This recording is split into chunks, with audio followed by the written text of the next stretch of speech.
Well, good afternoon, ladies and gentlemen. Welcome to Macon-Bibb County Board of Commissioners pre-commission meeting.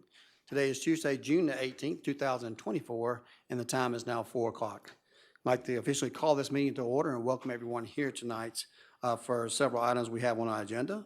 We will be taking a break midway because we have a hearing at 5:30, a little bit past midway, but we have a hearing at 5:30 concerning some property before we vote on that property toward the end of the meeting. We do have a need to go into executive session as well, but I don't anticipate it will take that long. The first item of the business is the approval of the minutes and the approval of the minutes from the June the 4th, 2024 pre-commission meetings. Can I get a motion to approve? Motion by Commissioner Wynn. Do we have a second? Second by Commissioner Bailey. All those in favor of the motion, please say aye. Opposed, nay. That motion carries and will be sent to consent agenda. Going to move on to one appointment that we have tonight. This is just renewal. This is a resolution of the Macon-Bibb County Commission reappointing Harold F. Spear to post 4 of the Construction Board of Appeals. Mr. Spear successfully completed on that. Came up for renewal, and he was unanimously recommended to continue that, and he does wish to continue with that process. He is a local owner-operator business, not too far from City Hall, mainly focusing on the electrical work. So at this time, I entertain a motion for approval of Mr. Harold Spear. Motion by Commissioner Wynn, second by Commissioner Bailey. All those in favor of the motion, please say aye. Opposed, nay. That motion carries and will be sent to consent agenda. We're going to move on to alcohol beverage licenses. This is Tom's Food Mart, located at 811 Pinona Avenue in Macon. Upon review, the legal recommends denial of this application because the business self-identifies as a food mart. However, upon inspection, the business does not possess fresh foods required to qualify as a food mart. The business is currently operating as a Vice Mart. So this time, the legal recommends a denial. Can we get a motion to approve the denial? Mayor Pro Tem Clark, do we have a second? Second by Commissioner Howell. Any discussion? Hearing no discussion, all those in favor of the motion, please say aye. Opposed, nay. That motion carries, and we'll make sure that goes to the appropriate, takes the appropriate legal course. Going to move on to item B. B is a corner grocery located at 2057 Walnut Street in Macon. Upon review, legal recommends denial of this. Business self-identifies as a food mart. However, upon inspection by code enforcement, the business did not have the required fresh food to be considered a food mart. The business is currently operating as a Vice Mart. At this time, we have a recommendation from the attorneys for denial, and I entertain a motion to approve the denial.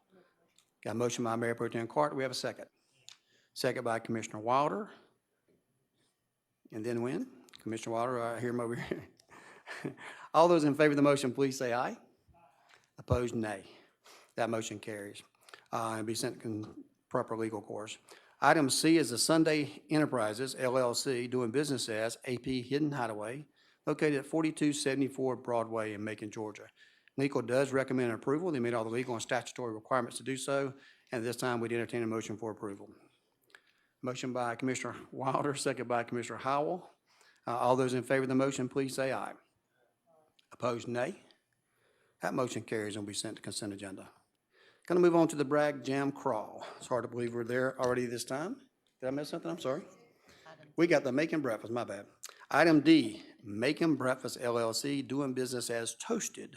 That is at 5437 Bowman Road, Suite 100 in Macon, Georgia. Legal recommends approval of this as well. This is a new business. They have met all the legal and statutory requirements, and therefore and they're good standing, so an approval is in order. This time we entertain a motion for approval. Got Commissioner Wynn on approval, Commissioner Bailey on a second. Any questions regarding this item? Hearing none, all those in favor of the motion, please say aye. Opposed, nay. That motion carries and will be sent to consent agenda. Now we move on to the Bragg Jam Crawl. This is a resolution of Macon-Bibb County Commission authorizing Bragg Jam, Inc., a nonprofit organization, to hold its 2024 concert crawl in downtown Macon, Georgia on Saturday, July 27th, to permit festival goers to carry and consume alcohol beverages in and about the designated streets of downtown and Macon under specified conditions, to require Bragg Jam, Inc. to provide for and or reimburse Macon-Bibb County for all expenses incurred for security and cleanup. This is something we do every year for the Bragg Jam Festival, and this time I entertain a motion for approval. Motion by Commissioner Bailey, second by Mayor Pro Tem Clark. Commissioner Wynn, you have a question? Yes, sir, thank you. We approve this every year, like you just said, would they have this every year? Is there a way we can just make it a standing approval? And it comes the same time every year, or approximately the same time? I don't know that we could do that, but we were following the ordinance that we have there. If you want to look into that with our council, we'd be happy to do so. But things do change from year to year, and I think it's important to keep everyone in check on these things myself. So if you like to talk to our attorneys about that for future references, that'd be a conversation you could have with them. Thank We have you. a motion and second. Commissioner Lucas, you have a question? Yeah, I was just going to say that I like the idea of these annual events coming up. It not only reminds us of what's going on, and we don't always hear about everything, but also it helps these different festivals and entities like this to get additional publicity. And well, I won't be voting on it again, but I think bringing it before the commission is just a good idea. And there are one or two others that you might want to look at as far as longstanding events that the county can give additional support because they do bring lots of money in, visitors, heads in beds and a whole lot of other things. So um, I'm, I, I know what you're saying, but I kind of like the idea of it coming back each year. I think both plausible arguments, and we have a motion and a second, so we'll call for the vote. All those in favor of the motion, please say aye. Aye. Opposed, nay. That motion carries, will be sent to consent agenda. Going to move on to the adoption of 2025 budget. We previously had our public hearing is required and two presentations already, so I will not be doing a third presentation today. But this is a resolution of Macon-Bibb County Commission authorizing the mayor to execute a lease agreement with the state I'm sorry, my bad. I'm getting ahead of myself already, Ms. Lucas. It is Tuesday and Yeah, it's getting you late. are. It's getting late. I'm excited to get through today. Ordinance of Macon-Bibb County Commission to adopt a budget and appropriate sums of the operation for the Macon-Bibb County government for fiscal 2025 and to provide for or repeal conflicting ordinances. This time I entertain a motion for approval. Motion by Mayor Pro Tem Clark. Have a second. Second by Commissioner Wind. And I'll hear from you, Commissioner Watkins. I believe you have passed out a floor amendment on this $750,000 for some additional grass cutting and clean and beautiful type stuff? Yes. Okay. I'll take that as a motion by No, Commissioner. sir. No, sir. I hadn't got Oh, that you're yet. not? Okay. All right. And I thank you though for the rush. One of the things, of course, y'all seen the email thread. I've asked several questions, gotten several answers. Still some stuff I'm trying to nail down, and maybe just verbal will help us out today. So when I was reviewing the sponsored programs line, which is big line of 10.4 million towards the end of the budget doc, in the details there's a $4.7 million line item associated with speed cameras. Yes, sir. And I was curious, because it looks like it's in the expenditure section. So I was looking for a little bit more explanation on how do we incur a $4.7 million expense for speed cameras, and where is the revenue, or how does the revenue captured, and what usages Sure. are proposed with said revenue, if there is any. So it's not an expenditure. That is a revenue of approximately $4-point-something million over the last 2.5 years. That is in sponsored programs, and each time any expenditure is done out of that, like the Verkada cameras we did that y'all approved for downtown, the Knox boxes that you approved for the school system to go on as emergency access for public safety, the ATVs that we approved that we purchased for code enforcement and other public safety, including the sheriff's department and other expenses. Each time a particular expense comes out of that, it'll be brought back before the commission for a public safety use. And the commissioner will decide whether or not, and the $30,000 per commissioner as well will come out of that fund, and that will show an expenditure, and that balance just continues to be depleted until it's spent or added to if we receive additional funds in there. So that's a sponsor program. It's set aside separately, must be used for public safety, and that is indeed a revenue, not an expenditure. Okay, so is that 4.7 the anticipated annual for FY25 or the cumulative? That's a cumulative. So that doesn't anticipate any new revenue for 25? That does anticipate some this year and some carryover from last year, just like we normally have. We took in funds last year, but we did not spend that because we were waiting on the sheriff to give us a list of a lot of public safety items, which, as you recall, a couple of meetings ago, he added some body cams, some locks and things of that nature there. So that would be part anticipatory for this year and part carryover from last year. And just for my math, we've had the speed cameras less than 24 months, so That's about 2 years, I think. About 2 we years, have. so Yes, sir. 4.7 million divided by 2 would be a fair guess of what we do annually? About 2 million per year, yes, sir, that'd be a good guess. Okay, okay. So to the point, as you mentioned, I think it was a part of the resolution with the speed cameras that these items would, the money generated would just be used for safety concerns. That's And I, correct. and I guess one of my first concerns is, can we agree that keeping the right-of-ways clean and keeping clean sight lines on our streets is part of safety as it relates to cars not crashing into each other, being able to view people when it comes to pedestrians, et cetera? Can we? Well, I think anyone can make pros and cons on that argument. I don't think that was the purpose intended by the legislature when they enacted that as a public safety method, but I would, certainly you can talk to our attorneys about that to see if there's a way to connect that to potential uses. Right now, we've been using more truly public safety, like purchasing cars, hiring police officers, security cameras, Knox boxes at the schools, things like that. I'm not sure if you can stretch it as much to cut grass and clean off the sidewalks and things of that nature, but certainly there's always an argument can be made there. But I'm not the one to make that decision. That'd be something you can talk to our attorneys about. And I'm correct to assume that there was local legislation that put the speed cameras in place? It doesn't matter what the local legislation is, it's the matter, this is a state law that we're following, and we have to keep very specific tabs on what the money is used for, and it has to be public safety. Okay, okay. So, and help me out on more in that like sponsored program section. One of the items is labeled tennis rackets or tennis center rackets, and it's like a $1,700 line item. And it's several of these types of allotments. And in a conversation, am I to understand that, I guess, are these rollovers that there was one grant for $1,700 and we haven't purchased the rackets yet, or are we making a commitment to buy $1,700 worth of rackets each year? It could be either. I'll let Ms. Jones take care of that. Could you please identify yourself so the people at home know who you are?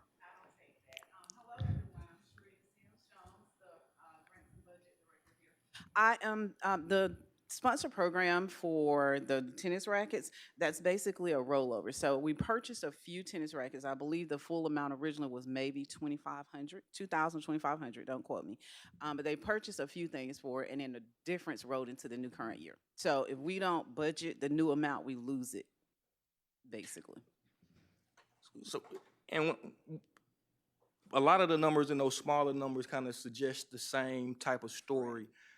Like with the tennis rackets and other things that seem like, one of them is defensive driving for kids, where there's a 2019 for like $7,000. Right, so those are local grants provided by the local governments. So if we got something from Community Foundation, Knight Foundation, State Farm, any of those. If we don't spend it in that current year, so we don't lose the money within the shuffle of the numbers, we transfer the difference over to budget for it. Okay. Is there any way that we up here could ensure that like the tennis rackets, like as an example, don't show up in the 25 budget because we just go ahead and purchase them or close them out, or is that something beyond our control? Now, I can speak with the department and ask them to go ahead and close it out. That's not a problem. They just need to purchase it, and then we won't see it in the next budget once it's zeroed out. Okay, okay. Thank you, sir. It's that line has and I guess one of the things that it's either, so with the sponsors programs, it either has a grant and revenue supporting it or it doesn't. There's no situation where fund balance is going to support these, or because someone could look at this and the first assumption would be that we spend $1,700 a year in tennis rackets, but it would be faulty for the tennis center, and I assume like there's another one on there for public art that says the same thing. And I assume that's a rollover as well, and not an annual contribution to the Macon Arts Alliance for public art. That's correct. Okay, Not only that, whenever we receive those local government grants, just like we do our federal and state, we have to track them separately so that we don't commingle the funds. okay. Moving away from the sponsored programs, could you elaborate a little bit on how the funding, the line items for the 2018 SPLOST and the ARPA funds work? Because under the encumbrant logic or the carryover, that would mean that we haven't spent $129 million worth of SPLOST and 60+ million worth of ARPA funds? So I think what those are called, what I understand to be life to date, which means you always list the amount that you have left over. So that $129 million are those that may have some encumbrances that have not been spent yet, or those scheduled to be spent as well. So that's the 129. Doesn't mean you're going to spend the $129 million this year. The ARPA funds we're getting down to the end of the money for the ARPA. All the money needs to be spent by December 31st of 2024, this year. So those funds will have to be spent by this year. And some of those, we've allocated some funds but haven't spent yet. And some of those will be brought back before commission at a later date for expenditure of those monies. It will equal zero at the end of the year, though. So, okay, so last year, well, this year is at 68, but in the FY, I guess 26 budget, we'll zero out such a line item, and the same thing will be true with the SPLOST. It'll go from 125 to zero in a budget year? So the ARP money, you're correct on that. That will go to zero because we'll expend all those monies once we do. The SPLOST dollars will run out whenever we run out the spending on that. We're not sure when the projection end of the time to collect that funds are right now. Right now, we're collecting about $38 million per year on the SPLOST dollars. We anticipate, and that's the reason we had the SPLOST conversation earlier, to those funds could expire somewhere around May or June of 2025. But of course, there's still, if you remember, there was some economic development money that goes to, say, the Industrial Authority and other items for 10 years at a certain amount of money per year. So those things continue to be spent out of the SPLOST. They're given per year, just like we had some money for solid waste, not solid waste, but stormwater got so much per year that we promised other organizations. River Edge has so much per year. So those things will continue to be paid according to the pro forma that we set out for those, but they will not be zeroed out until all those funds are expended. It just stuck out to me that it was such a large number in the annual line item, but okay. That should be like that every year, if I'm not mistaken, but it's just the life-to-date stuff. So, and help me out, one of the things that I was looking over in the FY24 actuals, there's a line item that seems to suggest that there's a $33 million transfer out of the FY24 fund balance. What is the appropriate way to explain that? Are there any offsetting excess revenues that have been simultaneously transferred in the fund balance, or? I think, I'm not sure the exact amount you're talking about, but if there's a $33 million amount in there, it seems like to suggest that's the amount of ordinances we passed as a commission over the last year. And that $33 million is money that we appropriated as an expenditure. So each one of those ordinances added up probably totals to $33 million, if that's the figure that you're using. They would be deducted from that, from the general fund. It's not necessarily put back in dollar for dollar, but we have sure-ups at the end of the year. If we have vacancies that go unused, that money goes back into the pot. If we have budgets that don't use all their funds, that goes back. If we have additional collections, say for life insurance, not life insurance, but our insurance policies and things like that, all that gets put back in there. So it's not going to be a dollar for dollar, but and that's been my understanding over the years. And part of that was me. That's why I was asking for the FY24 actuals, just to kind of relieve my mind of that.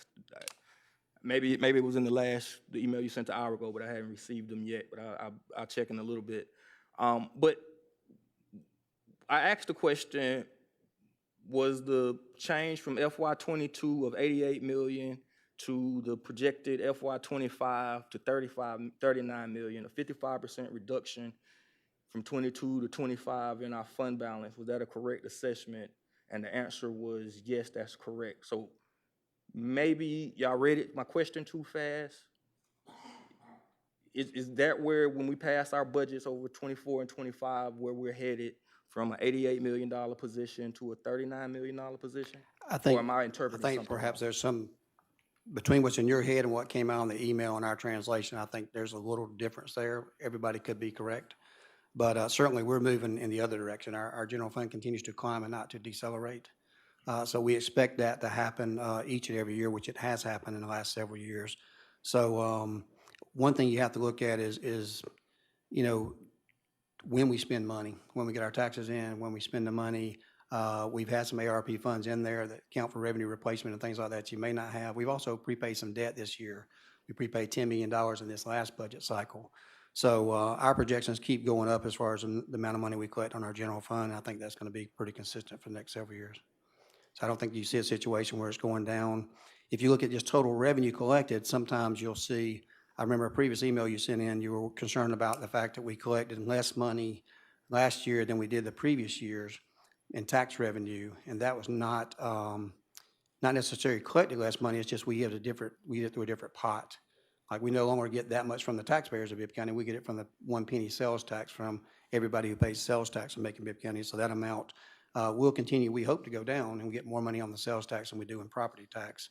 At least that would be a balanced approach, so that's about the best I can answer your question at this time. Okay, so, again, so what I sent you guys was a reduction in 39 million, and you're saying that that's probably wrong, that it'll go up some millions? I'm not sure where you got the 39 million at, Commissioner. What I'm saying is the figure you used, about $88 million, appeared to be in the ballpark because it's very fluid on our general fund. But we don't know from year to year what our overage is going to be that we may get in from increased revenue, right? We have more tickets that may come in. We may have additional insurance. We may have additional Georgia Power, fees that we may get in. All those things are put in there. We may hire everybody and not have any vacancies, or we may have a lot of vacancies that get dumped back in for the next year. And that's some of the things we're trying to clean up, but I don't see any situation where the revenue number in our general fund continues to decrease faster than our expenditures right now. Awesome. I mean, that's awesome to hear. I'm not going to press the issue. I was hoping that stuff continues to go up. So one of the things that I think in the last meeting I was asking about the Macon Mall, and I was able to find that in between the county's CAFR and the UDA's CAFR. One of the things from the UDA's CAFR, it did show a slight deficit, but I understand that, one, a lot of stuff was under construction and processes hadn't begun yet. So really excited to see next year's CAFR and possibly what a quarter looks like with the Macon Mall and the amphitheater working. And I'm sure the Urban Development Authority is more excited to see that type of information than I am.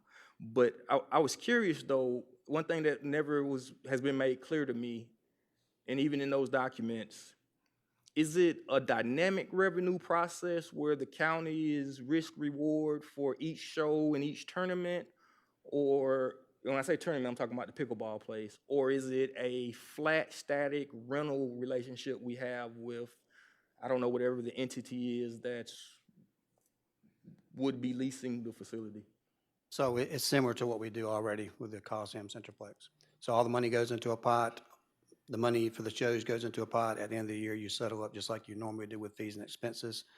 We anticipate, if you're looking at the debt service on that, even though that's UDA, not Macon-Bibb County, certainly I can address that.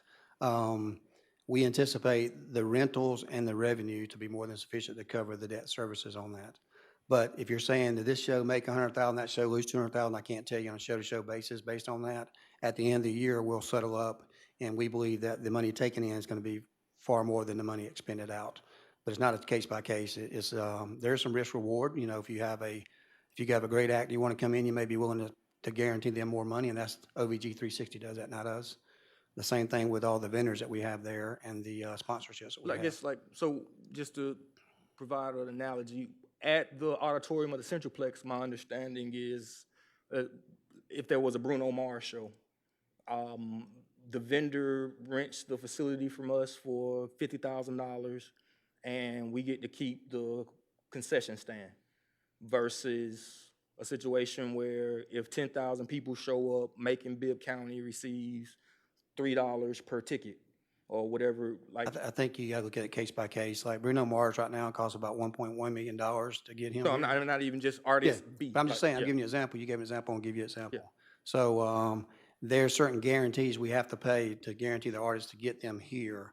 And then at some point in time after his guarantee, there's a fee split. It's not that Bruno Mars is coming here and renting our facilities out for $50,000. That could be different if you're Virgil Watkins, promoter, that you want to come and rent a facility out for a festival yourself, then you may give a la carte that says, okay, Mr. Watkins, is $50,000 to rent it out. If you want, it's got to have this much fire, this much police, and you add those numbers up, then it becomes a situation where that's what we would get in our costs and expenses, and you would bear the burden of that. But right now, it's more booking live acts that we get guarantees for, and all that money goes into a pot at the end of the year. And on the pickleball, that's not making Bibb County at all. That's another avenue there, and they get rent, and Mr. Morrison may be able to speak more clearly about that, but that's entirely separate from the other. But that was clean, could I say that one was clean, a square foot lease for the facility, or? I don't think that, what's the majority of income there, I'm sorry, Mr. Morrison, if you can explain that briefly for us, sir. The pickleball facility actually is, again, Alex Morrison, I guess at this point, executive director of the UDA. I'll be a different person later. So that is, it is very similar and dynamic to what we have with OVG 360, where it is a co-management agreement between the Urban Development Authority and Visit Macon, where they're paying a management fee to the facility for that. So that we are making sure that they are performing, that they're creating revenue, creating tournaments, really doing that as a tourism product for our community of driving investment here. So that is how that works. So it's very similar in the way that OVG is, but any net revenues from that project, after all management is satisfied, goes into the Macon Mall Fund, which is split between, or is Macon-Bibb County funds. So it is more complicated, but it is more akin to OVG than it is not that. So it's not a lease. We're not leasing it to a third party. They are managing it on our behalf, and we keep the net revenues. That's correct. Okay. Okay.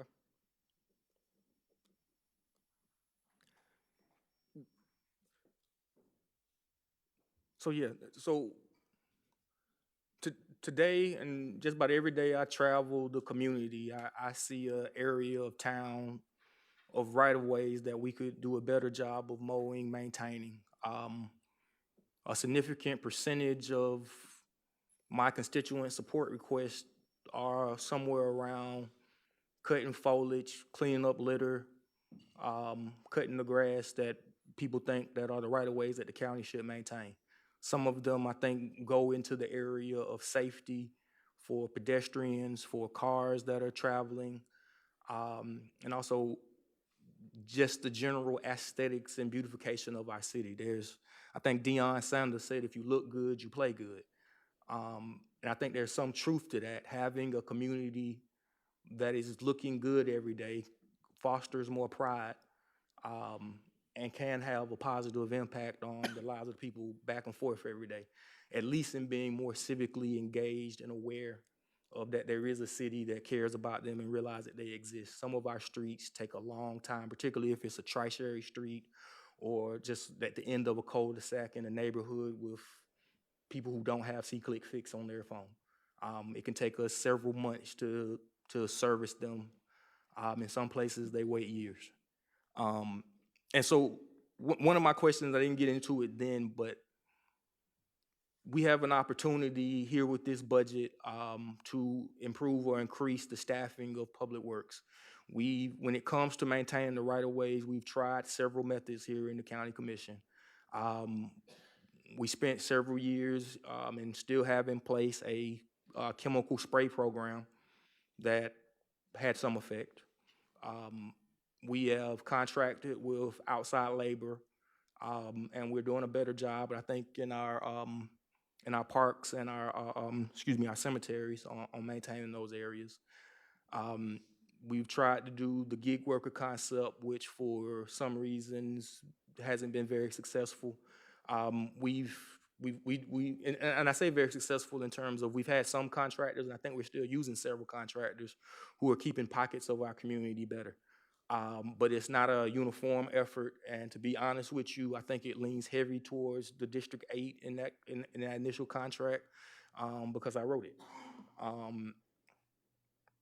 This is an effort to, before we get into what areas of town receive the increased care, this is an effort to increase at our core public works capacity to do more work by providing them with additional employees and the appropriate equipment to do the job.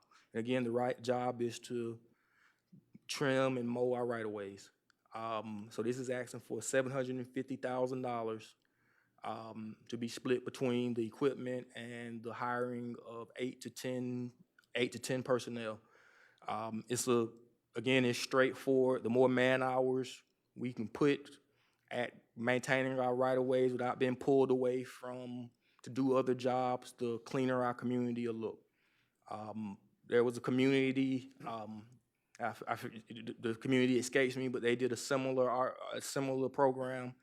And they thought with 10 people that they should be able to do, I think it was 365 miles of centerline road with such an increase. So presenting the same thing to us today. Thank you, Commissioner Watkins. Commissioner Watkins has passed out a budget amendment for about $750,000 for the additional items I think he just spoke about, and I would join in that amendment.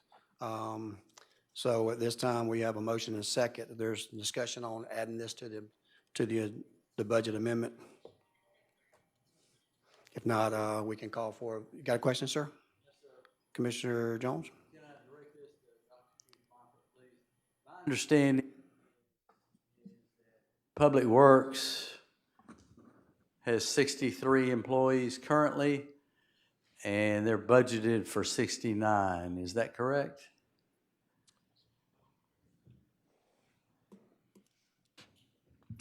In other words, they're already budgeted for additional employees. No, sir. Public Works currently have 54 employees. Okay, and what are they budgeted for?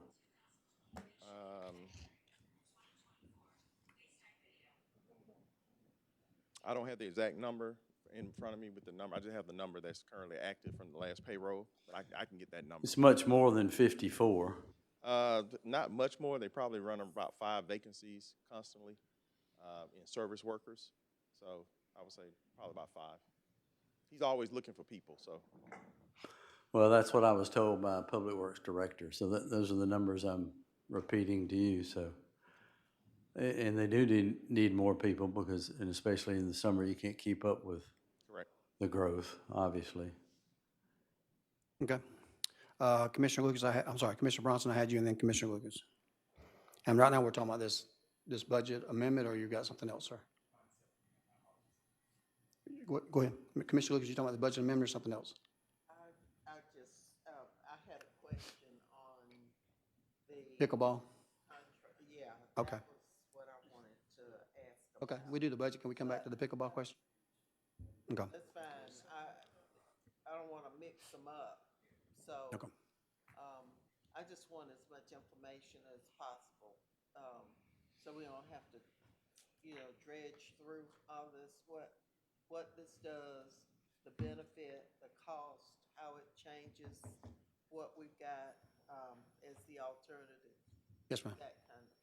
So right now, we have on the table a $750,000 amendment by Commissioner Watkins, which I wouldn't mind seconding myself. I don't hear any objection to that, so we can take that as an amended budget. Is that correct? So at this time, we call for a vote. All those in favor of the motion, please say aye. Aye. Opposed, nay. That carries. Now we're going to go on the budget itself. That's an amendment. So at this time, I'd entertain a motion for approval of the budget. Real quick. Thank you for that. Thank you. You got a question? Yes, sir. Go ahead. I wanted to follow up. In the newspaper, there had been discussion about the Little Richard House, Jefferson Lawn Park, and its management. I know in previous years' budgets, the Community Enhancement Authority was included in the budget.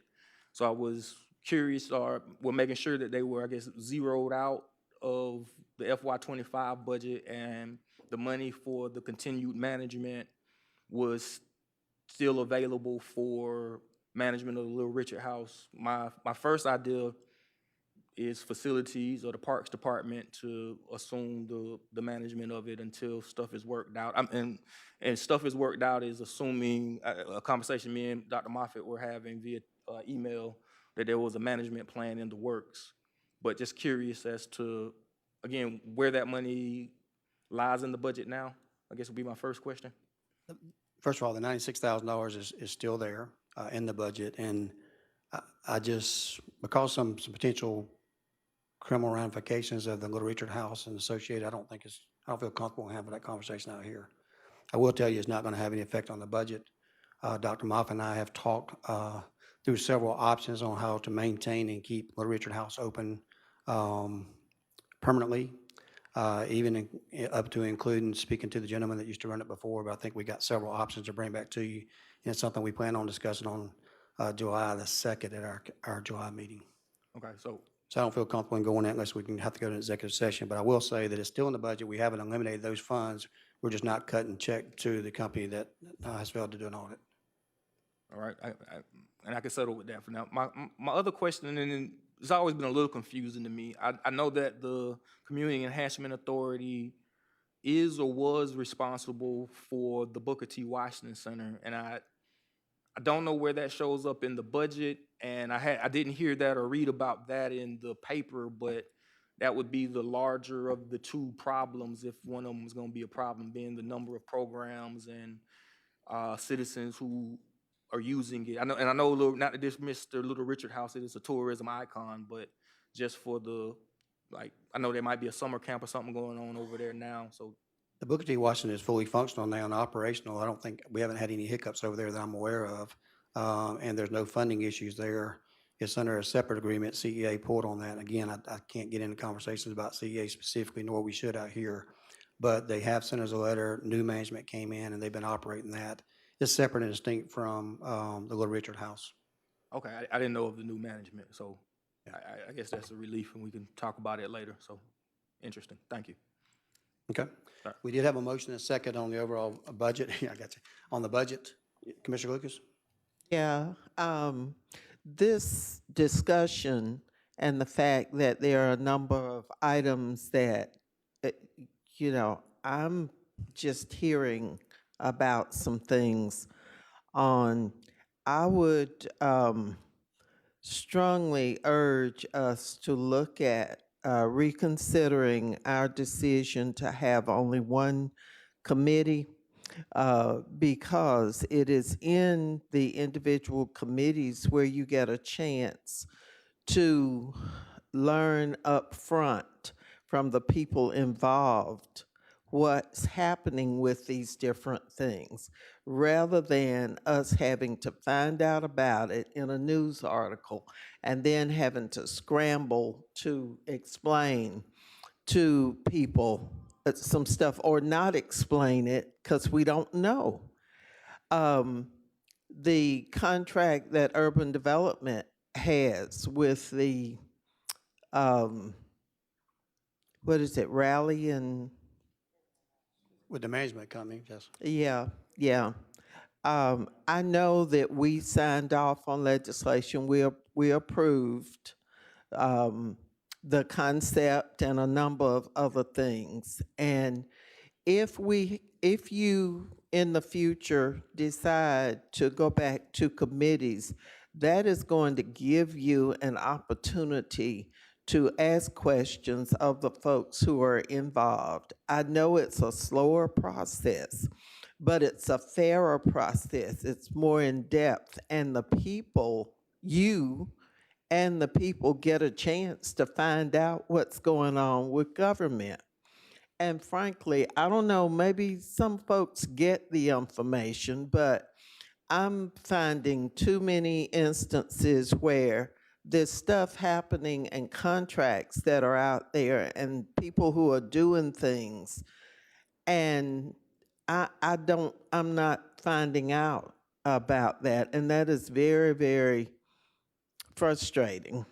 It really is. So I just want to say, as I leave this commission, that one of the things that needs to be done is more attention to the committee system and being able to serve as chairs of committees, first of all, because all of us have skills and knowledge, or we can bring in the same folks that report to one or two people.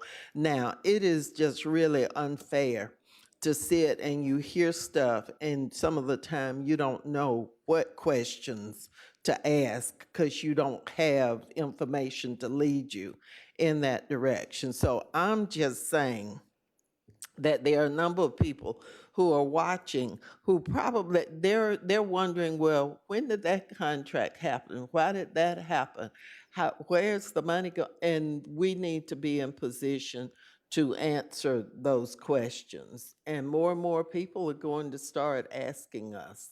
And we need to know because they elect us to do that. So I just wanted to throw that out there. And I wanted to know a little bit more about that contract. I know urban development was set up by legislation of the legislative delegation to act on behalf of the city county and do some things that we can't do as a city county.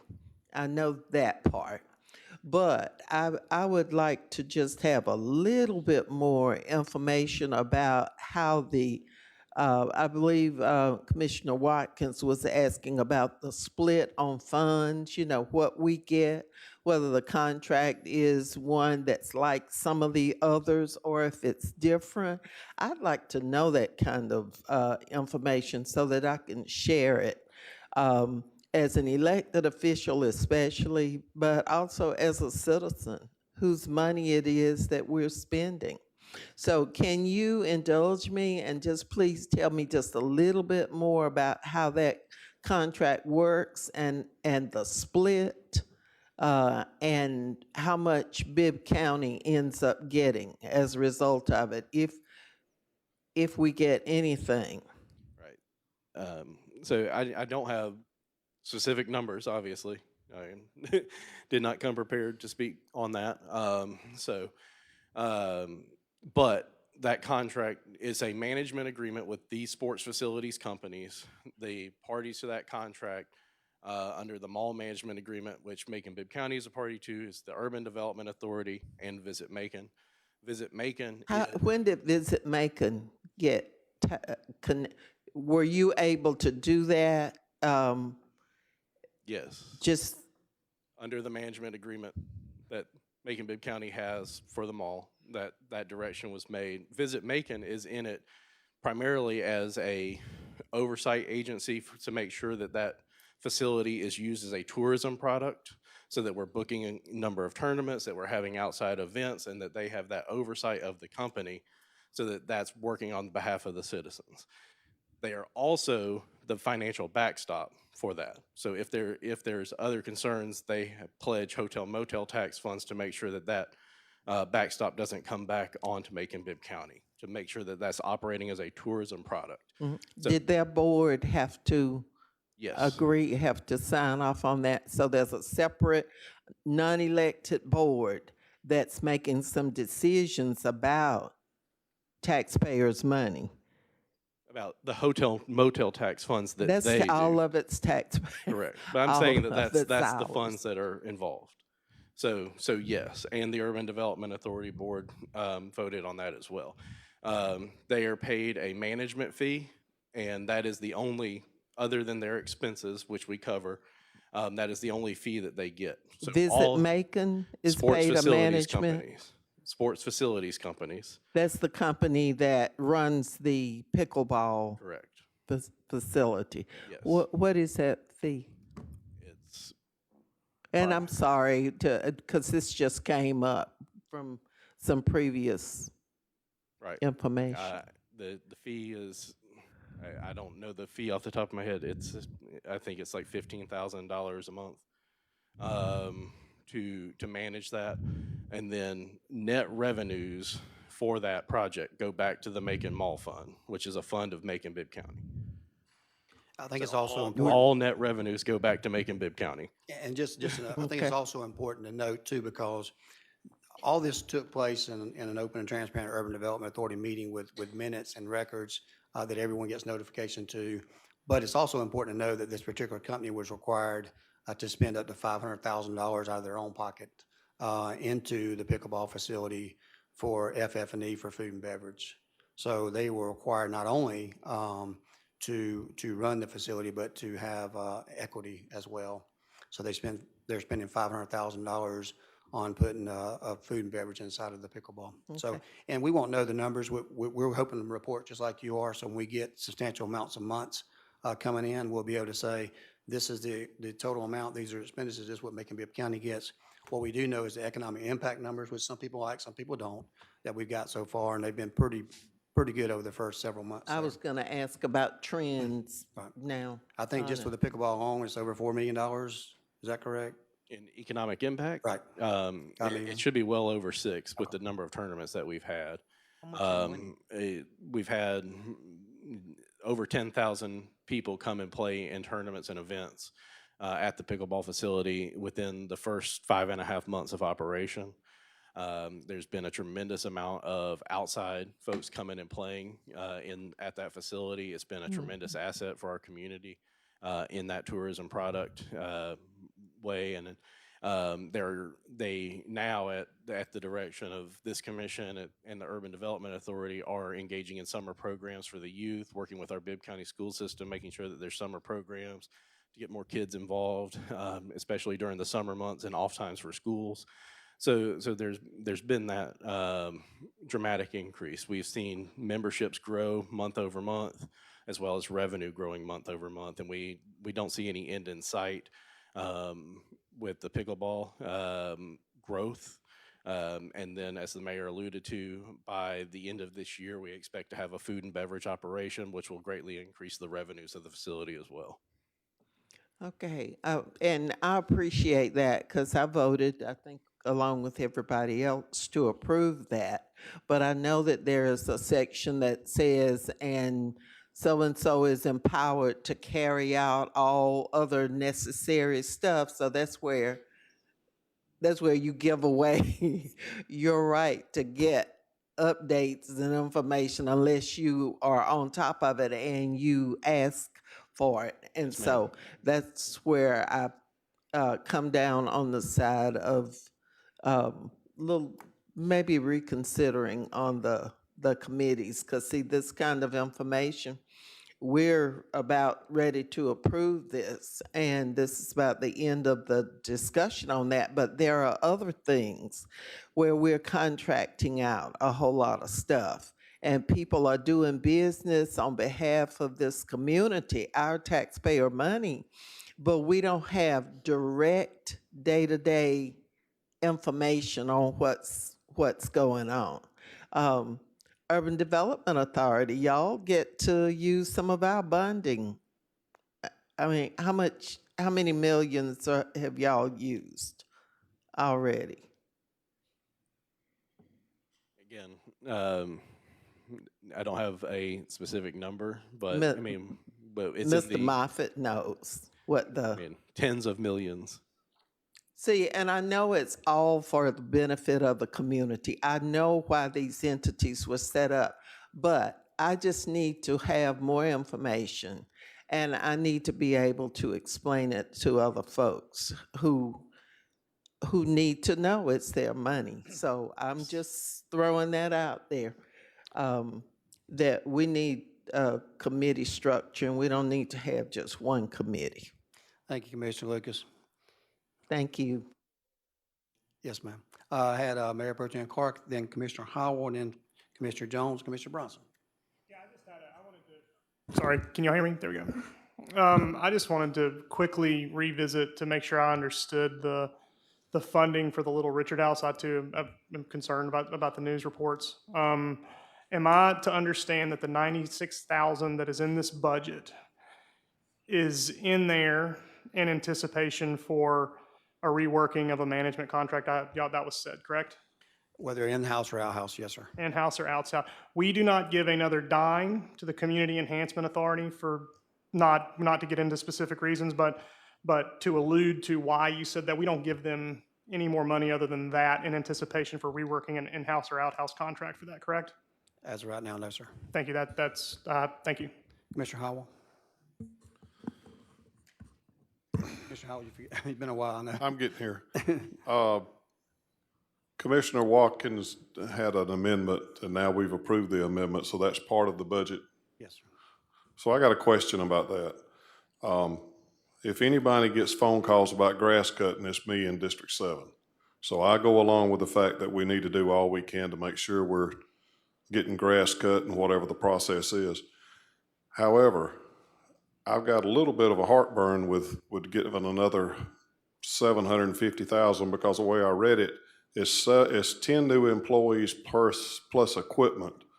The way I read what I saw earlier, I would rather us see us.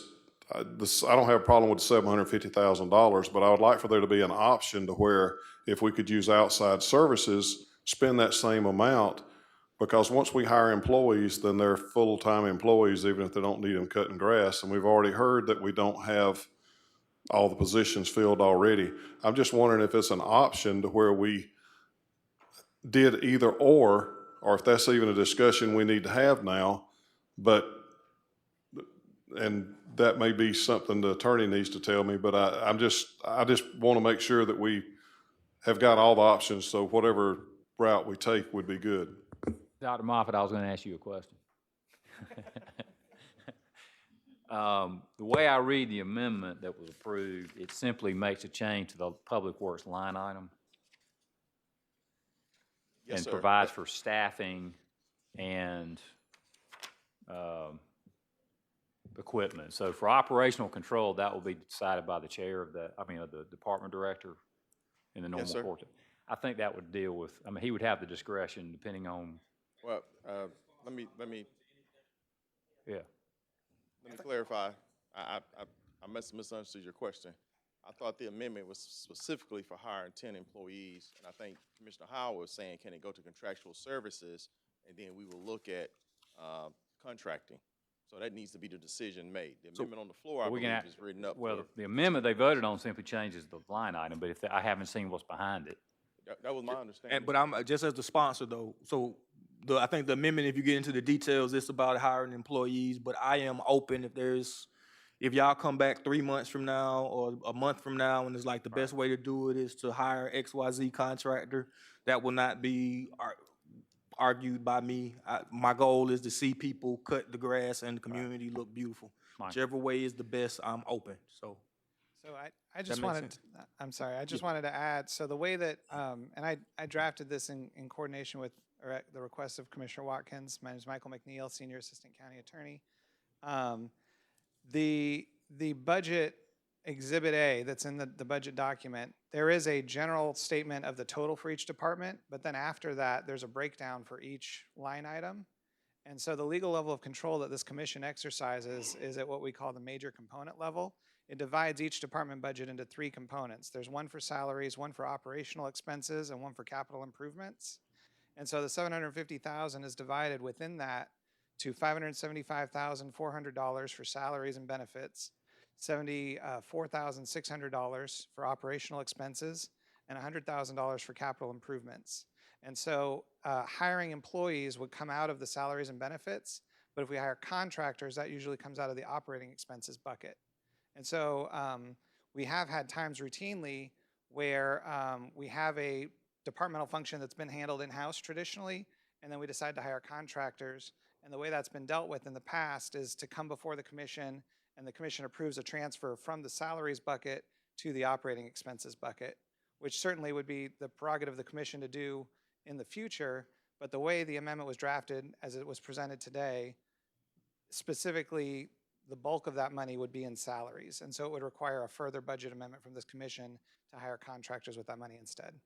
My point, I recommend leaving it to that for a future amendment rather than try to micromanage it right now. That would be my recommendation. I think in response to Commissioner Howell, I recognize that the changes you want to make and the difficulty we have and the permanency we have of hiring people, but I don't see the grass cutting business getting any slimmer for us. But I think we can probably go ahead and allocate these funds and vote on it as part of the budget and come back and revisit that with an amendment if necessary. And I'm sure if we haven't hired anybody in 3 months, Commissioner Watkins will be the first to want to convert that to some contractors that we've had before. So I think it's something we need to go ahead and proceed with. Well, I was just trying to be proactive instead of reactive, but I'm just one vote, and I'm good with it if everybody else is. I just want to make sure that if we got an extra money out there, that I don't care who's cutting the grass, just so the grass is getting cut. So. I agree. Yeah, I think everybody does. Commissioner Bronson and then Commissioner Jones. Evening, everyone. Good discussion. Hey, I just had two quick questions as I'm getting a stare down from Dr. Moffitt. Hey, sir, how you doing? So while I know me and Mr. Mayor have been in a discussion in regards to development processes and so forth for certain areas throughout the district and throughout the city, one of the two things that I do want to bring up and be on the record of saying is that we have been trying to get funds for the MLK project, which I'm gonna come to you in a minute about the grants, because I think we have $55,000 worth of grants out there for the MLK Small and Minority Business District, also known as Greenwood Bottom. I want to make sure that we don't lose that money that we have. All right, that's one of our biggest concerns. I want to make sure that we're using that money as we're supposed to, and we're continuing that development piece. Been in discussion with Mr. Alex and the mayor, and hopefully we can get some resolution by the end of this week in regards to how we will move forward with the MLK project. Hey, buddy. Outside of that, the other portion of that was bringing in development to House and Avenue. Two big numbers I've been asking for. One was the MLK Small Business District for 1.3 mil, and then the House and Avenue project for 2.4. And I know that the discussion has been had. I know that we're trying to find a different way of getting those funds. And I think, Mr. Mayor, you mentioned the CIP. So I guess my question to that, if we're trying to get those funds outside of this budget, and I know the discussion tonight is on the budget, but is there any recommendation from you or Dr. Moffitt or Mr. Alex to how we can go about shifting in the next quarter for the CIP funds to get done for House and Avenue? I don't have any suggestions except what I've previously told you, and this is a CIP item that we'll get to when we typically get to those CIP items. I'm hesitant to ever talk about property acquisition out here because as soon as you open your mouth, the price just doubled. Yes, sir. And it makes our project capabilities very slim. So I'm still open to have this conversation on the CIP when we get to that point. Right now, I think it's premature. Roger, sir. Commissioner Jones? Yes, sir. Two subjects, going back to what Commissioner Howell recommends, and despite all due respect to council's recommendation, I think we'd be better off if it was in writing, because you can't do it unless it's in writing. And yes, we can come back and do it, but then you may have a many-week delay as far as hiring the appropriate services to do it. So I think Commissioner Howell makes a very good point. That's one item. The other one is, and I was taking notes here as Mr. Morrison was speaking, and Commissioner Lucas making a really good point. We learned a lot of good things. I'm not in favor of going back to all the committees, but I do believe that we could benefit greatly from having some updates from Mr. Morrison and other people. I just learned about 5 or 6 new things just from his little brief talk today that it does not come out on our agenda. So if that's anyone's response, it doesn't come out in our agenda. So I think I would ask that he come back and have notice and preparation and tell us all the good things that the sports facilities, in particular the pickleball court. It's a very fast-growing sport, well over 8 million people in the United States, not as fast as tennis, but it's growing tremendously. And like, I had no idea we'd had over 10,000 visitors. That's mind-boggling. That's great information that we can share with the public, people we interact with at lunch and wherever. And you know, we're, quote, part-time employees, but we need to know more of what's more of that kind of detail. So I would appreciate if he could be lined up and maybe UDA or some other people as well to give us some updates. I think that would be very beneficial to us and the citizen taxpayers of Macon-Bibb County. Thank you. Thank you, Commissioner Jones. Commissioner Water? Yeah, I would echoing off what we were talking about the contractors. I personally have opened multiple C-Click Fix tickets in the last few weeks. They are getting slowly addressed, but whatever measures we need to take to make it where it's quick for Public Works to be able to do what he needs to do to improvise or whatever and get contractors involved, I'm all for entertaining that. Thank you, Commissioner. Mr. Watkins? Yes, sir. A lot of you reminded me, and this process reminded me of several years ago. So I think earlier Commissioner Lucas was talking about the need of information and receiving information. And the way that I was able to just ask these questions is I sat down and went through 2 or 3 years worth of CAFR's, the county audits. That is really hard reading. And not a lot of people that are not accountants have the ability to read those documents. No disrespect to any of you on the commission. Opening up that book with no background is almost impossible to process what's happening. The only reason I know how to read one is because for 10 years straight, it was Malden and Jenkins came in this room and presented it to us page by page. 2-3 hours worth of meeting on just the county audit. There was a point where I knew what was happening with this county and every fund and how they work because of those meetings.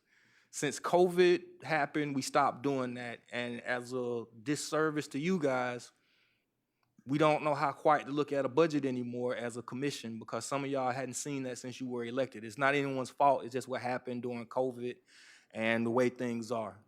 And I would encourage the body that the audit releases probably August or September of this year.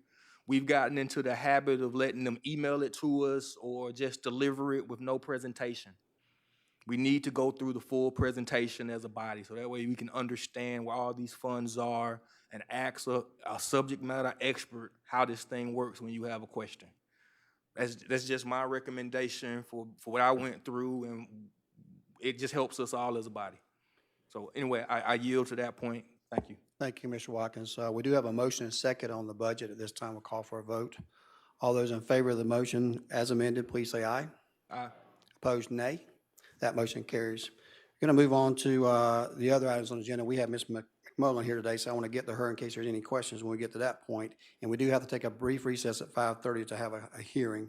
So we're going to move on to contracts. This is a resolution of Macon-Bibb County Commission authorizing the mayor to lease agreement with the State Properties Commission for the lease of 560 Oglethorpe Street on behalf of the Department of Family and Children's Services in an amount of $119,636.13. That's my motion. Can I get a second? Second by Commissioner Bailey. All those in favor of the motion, please say aye. Opposed, nay. It's just a renewal of release. Thank you very much. We've got a resolution of Macon-Bibb County Commission authorizing the mayor to execute a professional services agreement with LLF Landscape Architecture, doing business as Oak Haven Studio, in the amount of $154,450 for the provision of landscape and architectural design services for the Lineal Park project to be paid from the Grants Fund, Lineal Park ARPA, contract labor, contractual services line item. That's a lot to be said. This is the Linear Park design fee. Is that correct, Mr. Okay. Mr. Morrison's? So this is approving the fees for that park architectural drawings. At this time, I entertain a motion for approval. Got a motion by Commissioner Bronson, second by Mayor Pro Tem Clark. Any other questions? Hearing no questions, all those in favor of the motion, please say aye. Opposed, nay. That motion carries. Mr. Wynn, your light flapped up as I voted. You got a question on that? Yeah, just like we were all been talking today, people in this public that might be not know what linear park is or where it is, just say where it is. Okay. Mr. Bronson, since you sponsored that motion, I'll let you tell everybody where it's at, I sir. mean, I know where it is, but people out there don't. Commissioner Pro Tem Clark, come on, y'all.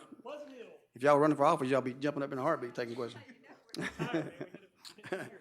Pleasant Hill, there you go. Right in the heart of Pleasant Hill. So we would agree to see the grant.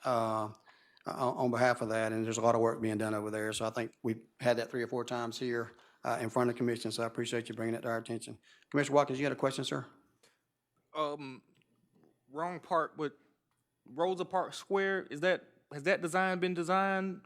And where are they in that process? I know it was let or not let, or I got confused. We had a little situation we had to take care of online, and we've gotten back on track now, so we expect RFPs to be finished and going through that process. And just remind me, is that the RFP for the actual construction or some version of design? The construction. Perfect, okay. Thank you. Appreciate you asking that. We have a motion second? Okay. I have a motion and second regarding the $154,450 for the landscape. All those in favor, please say aye. Opposed, nay. That motion carries to be sent to consent agenda. Item C is a resolution of the Macon-Bibb County Commission authorizing the mayor to execute a renewable professional services agreement with Kroll Associates in the amount of $132,400 per year for the provision of cybersecurity services to be paid from the information technology budget, contract labor, contract services line item. As you imagine, this is a very, what I say, a subject we don't need to have a lot of conversation about out front. This is, I can have Dr. Moffitt give some brief information on that if you'd like to hear more from it. So Dr. Moffitt, if you don't mind speaking just briefly about that, if anything gets out of line, I'm gonna ask our attorney to execute executive session. This is a contract to, this is a contract to hire what I would term a proactive security monitoring system for our entire network. We currently have a reactive system with Cisco endpoint monitoring, where if we notice strange activity, the system flags it, but of course someone has to be in front of their computer to see it. This is a company that will be monitoring our system 24/7, and as soon as something happens, it's isolated, and they notify us, and then we do actions from there. Okay. This time we have Commissioner Bronson. You had a question? Just be careful, sir. I gotcha. Yeah. Just out of curiosity, so I know that part of that cybersecurity is cyber awareness, and I'm trying to make sure I don't get in violation with Duke. Educational wise, when it boils down to city employees and devices, does this company or will we have any type of training that will coincide with the hiring of this company? No training that coincides with hiring this company, but we are in-house developing plans to move forward with employee training and making sure that all our endpoints are being monitored and have up-to-date software. Okay, I would recommend a quarterly training. As you already know, former military personnel, we have a quarterly training that we go through for cyber awareness and so forth that requires us to get that certification so we know the do's and don'ts about devices and so forth to avoid any mishaps happening again. But thank you so much for your time. Thank you, Mayor Pro Tem Clark. Yeah, I'd just like us to consider renaming this the Dr. Moffitt Anxiety Relief Act of 2024. I second that. Commissioner Wynn? Yes, sir. Just for clarification, Dr. Moffitt, this is to replace the current company we have. We're not adding another company. Correct. When the incident happened, the cyber insurance broker recommended immediate action, and we contracted with a company that they recommended to us. That time has expired. It's for like 45 days or something like that. So this is to get into a permanent contract with a company to do that monitoring for us. Thank you. Thank you, Commissioner Watkins.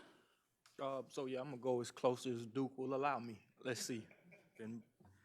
So I guess first, are the systems of Macon-Bibb 100% online, normal, and back to its original level of privacy? I would be careful about it. Just be careful. We've had a cybersecurity attack, and part of what they look for is vulnerability, including public statements about the state of your system. That's what I would say. I heard counsel for that answer. So, as it relates to payroll, overtime, people who were paid more or less, how is that being managed? And are vendors who got beyond their, I assume with the vendors, we're doing all we can to catch up. But with our rank and file employees, their concerns of either the payroll was too little or too less. Employees have all been shored up. Okay, so that's already taken place. And any outstanding vendors have a priority, and they'll be taken care of in due time. And a lot of those have been prioritized as well. Okay, So we accounted for all the vendors, and the checks will go out accordingly. perfect, perfect. As it relates to human resources in that department, there were some key vacancies. Where are we there? We are evaluating the vacancies in that department and should be posting positions probably within 30 to 60 days. We're doing a lot with contract services, and we've also installed some additional raises in that department to make sure we get the quality staffing we need. So I think we're in a good situation. Okay, why 30 to 60 days on a director of IT? To post it, I can understand the process taking forever. You're referring to HR. Huh? You were referring to HR. Oh, I was saying we had HR incidents in IT. My understanding, we didn't have an IT director, you were the interim? Correct. Yeah. Oh, I thought you asked about the HR director position, but in IT. What's the HR? What's the HR? I'm confused then. The Just IT address the IT director. director. Yeah, the IT director position, as soon as we pass this new budget, I'll be posting that right away. Okay. Okay. Thank you. And I guess now is the contractors fill some management role for us, I assume now, or that's a separate thing? That's a separate. Okay. And is there nothing? And I'll wait till executive session. This time I entertain a motion for approval. Motion by Mayor Pro Tem Clark, second by Commissioner Jones. All those in favor of the motion, please say aye. Opposed, nay. That motion carries to be sent to consent agenda. Commissioners, we have 5 items that are part of the accountability courts and/or grants. We do have someone here in case there are any questions, but don't feel obligated to unnecessarily ask them. These are renewal grants, and we'll take a break before real property because we have a brief hearing to consider before voting on those items, and we'll take a brief break before that. So the first item is item A. Ms. Mullen, thank you for being here and waiting so patiently today, and if you're really good, nobody will ask any questions, so we'll see. A resolution of the Macon-Bibb County Commission authorizing the acceptance of a supplemental grant for the Georgia EMA and Homeland Security Agency in an amount of $5,000 to be used for the Macon-Bibb County Emergency Management Agency to purchase laptops. Someone like to sponsor that motion? Got a motion by Commissioner Howell, second by Commissioner Bronson. All those in favor of the motion, please say aye. Opposed, nay. A motion carries to be sent to consent agenda. Item B is a resolution of Macon-Bibb County Commission authorizing the acceptance of a Council of Accountability Courts Judges State of Georgia Grant Award for the State of Georgia Criminal Justice Coordinating Council for 2025. The amount of $195,779, with matching funds in the amount of $34,549, which will be paid in kind as existing employees' salaries awarded to Macon-Bibb County Judicial Mental Health Court programs. So we have a grant that's only matched by in-kind contributions of our employees and our salaries. Would someone like to sponsor that motion? Motion by Commissioner Jones. We have a second. Second by Commissioner Bailey. All those in favor of the motion, please say aye. I heard her. You allowed her, but I heard her first. How about that? You allowed her, but I heard her first. My ear over here. All right. All those in favor, please say aye. Opposed, nay. Let the record reflect that future Macon Water Authority member voted against mental health treatment. Okay. Item C, a resolution of the Macon-Bibb County Commission authorizing the acceptance of a Council of Accountability Grants, Judges State of Georgia Grant Award from the State of Criminal Justice Coordinating Council for fiscal year 2025 in an amount of $226,605, with matching funds in the amount of $39,989, payable in kind as existing employee salaries. Can I get a motion to approve?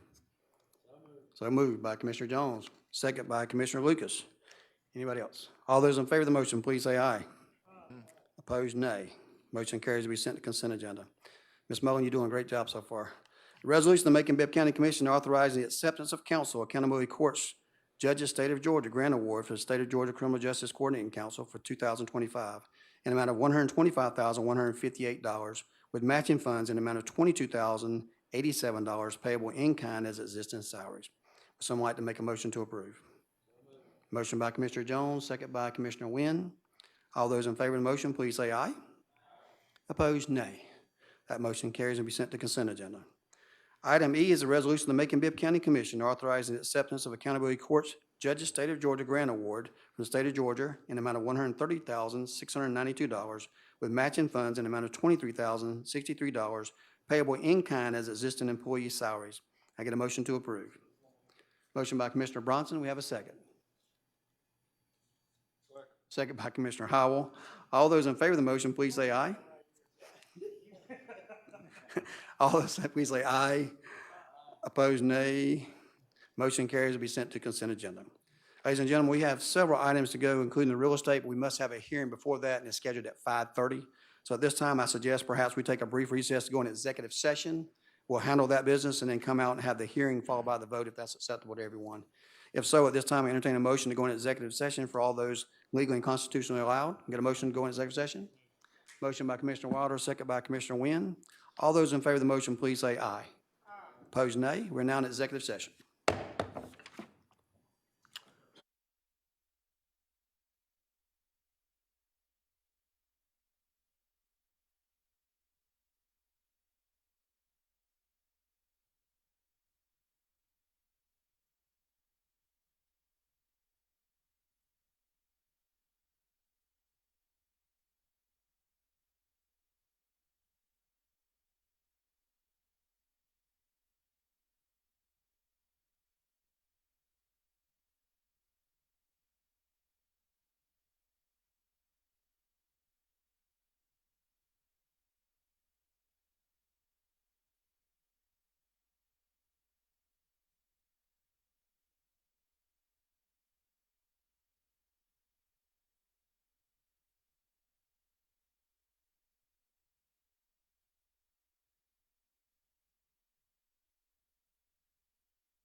Test, test, there we go.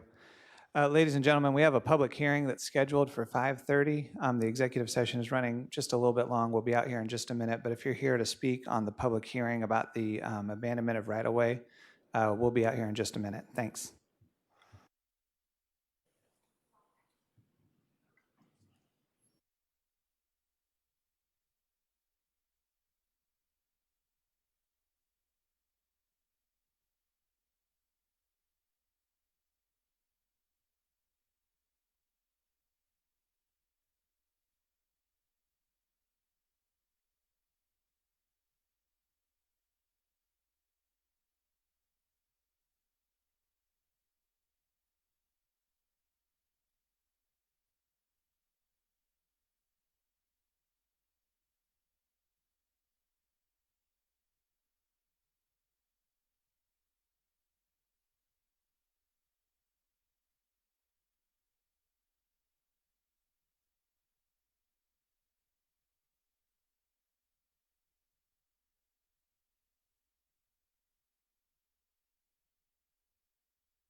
Can I get a motion to come out of executive session?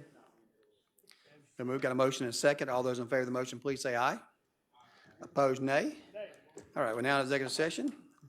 Record reflect that somebody violated the law. Okay. All right.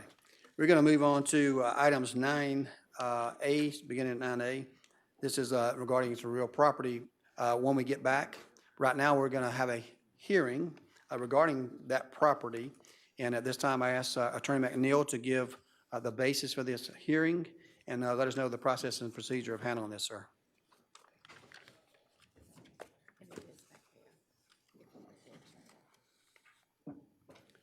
Thank you, Mr. Mayor. There we go.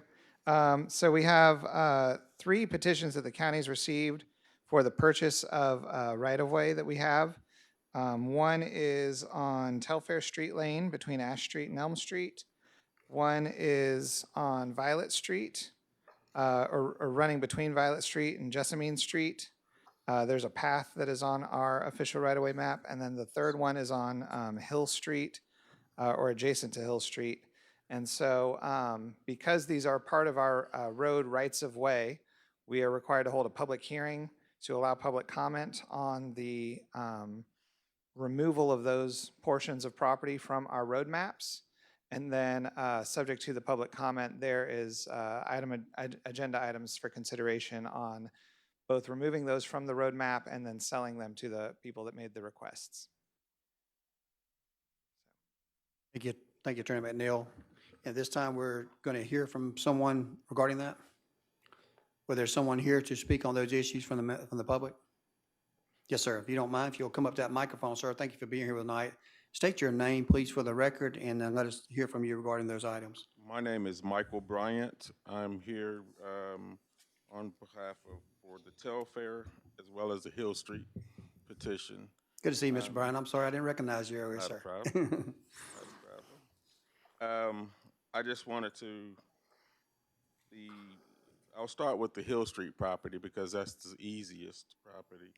My wife and I purchased that property a couple of years ago, and it is in such blight shape, but the zoning of it was most important to us, that we wanted to demo that existing structure and construct an efficiency apartment complex. Perhaps if we could get 8 units there, that would be great, but whatever the zoning and the engineering allows us to do as far as the density, it's consistent with the other properties around. There's multiple multi-family units around that particular property, so we will be consistent with the adjacent property owners as far as the use of building an efficiency apartment complex. The second property is the Telfair Street. My wife and I also purchased 740 Ash Street, and that property has the right-of-way at Telfair that is doing absolutely nothing. The previous owner used to maintain it, so since we purchased it, we've been maintaining it, and we would like to purchase that because at some point I would like to put a detached garage in the rear of the property. The only caveat is I want to purchase the entire right-of-way. I don't want to purchase half of it because it's not going to do me any good to have half of it that I own and the other half the neighboring owner owns. And so because of the fact of the topography there, there's a large embankment there that will pretty much be useless to the property owner to the left of me. I think that's 722 Ash Street, if I'm not mistaken. And so looking at the use of that property, I think it would serve my wife and I a whole lot better that we are able to develop that property. We've already rehabbed it. It's a beautiful home. It was a former burnout house. We've invested over $100,000 in rehab costs in that property to bring it up to standard where it is today. And so we wanted to just, it made more sense to include that property into the overall footprint of what we've already purchased so that we can put a detached garage in the rear of the property. The question I have for council, I think you have it appraised at just about $2 a square foot. So I was kind of curious as to where that number how you assess that value. And so that, just for clarity purposes, because I thought the $4,200 seemed a little steep as far as a right-of-way. So I will yield to that. Okay, thank you, sir.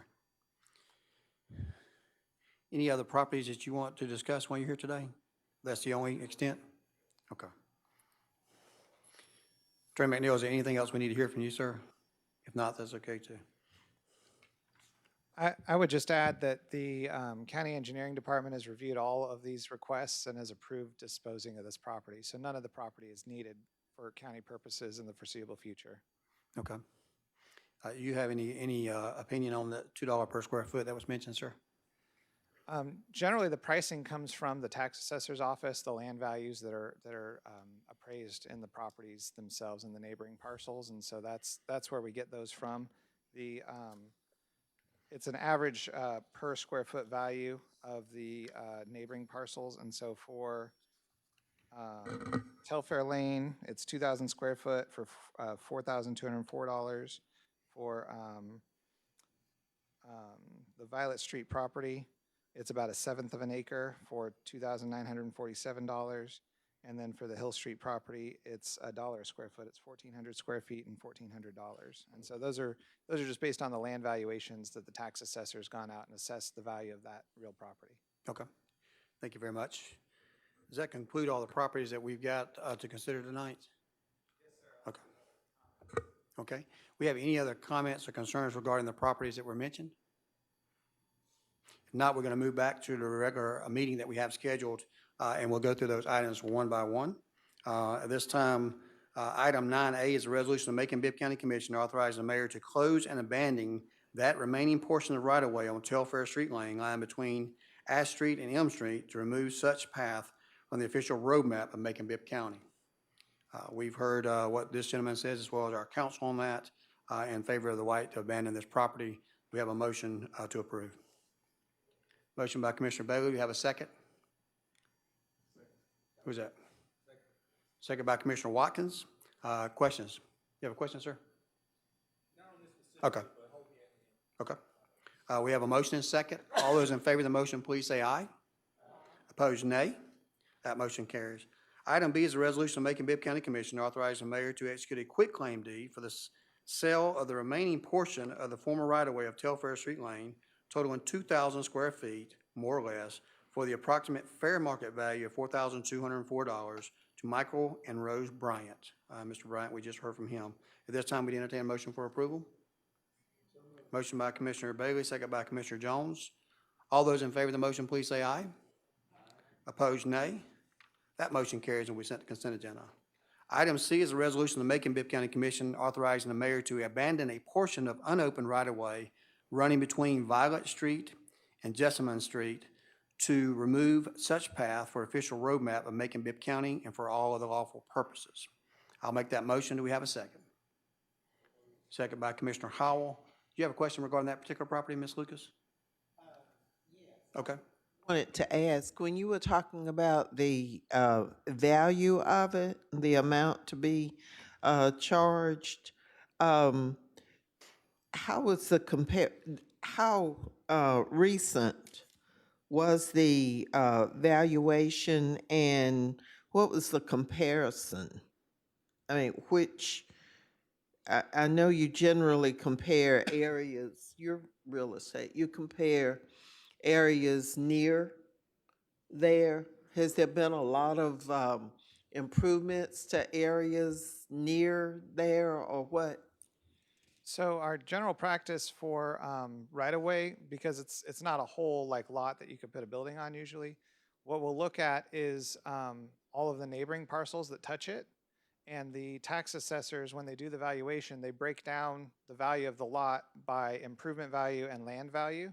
And so we just look at the real estate, the land value. We don't look at any improvement value. But whatever the land value is of the neighboring lots, we take the average, and so those are parcels that are directly touching this portion of right-of-way that we're being asked to abandon.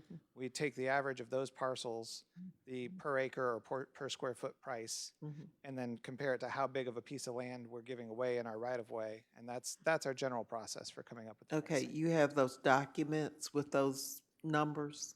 It's on the tax assessor's public access website, the Q Public website. That's what we use for our general reference. And so it would be whatever the most current numbers are when the petition was submitted. I know the tax assessments just went out for 2024, so I don't know if it was the 2024 numbers or the 23 numbers based on when this petition was originally submitted, but that's what we use is those publicly accessible numbers. Okay, I guess the question is, if the revals were done, if they were recent, and if they match up with what's on here. I know that they did as of the petition. I don't know off the top of my head if the 2024 valuation was looked at for this or changed. I think this is for the reevaluation, but probably the reevaluation would end up being higher and not lower. Any other I just wanted questions? to make sure the information, the comparison information was up to date and that it matched up with what these fees are on here. Good question. We do have a motion and a second regarding item C. All those in favor of the motion, please say aye. Aye. Opposed, nay. That motion carries to be sent to consent agenda. Item D is a resolution of Macon-Bibb County Commission authorizing the mayor to execute a quitclaim deed for the sale of property totaling .14 acres, more or less, located at 1026 Violet Street in abutting former alleyway for its calculated fair market value of $2,947 to Red's Catering and More, LLC.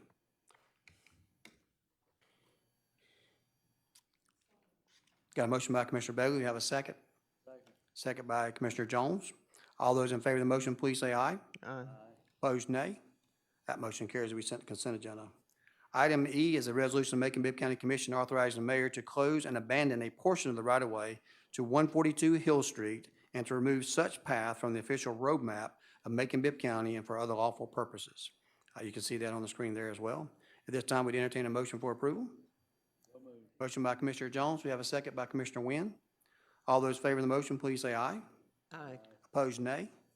That motion carries to be sent to consent agenda.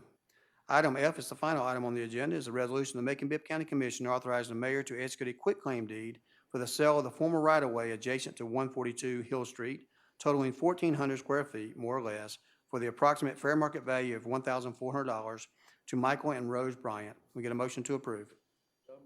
Motion by Commissioner Jones, second by Commissioner, was it Howell? Howell. All those in favor of the motion, please say aye. Aye. Opposed, nay. That motion carries. Commissioner Watkins, I'm back with you, sir. Appreciate it. So I got a call from, I guess it was an out-of-town investor who had just purchased some property in my district. And the way, and this is somewhat of a cautionary tale, and I'm also curious, Mr. McNeil, if I instructed them correctly.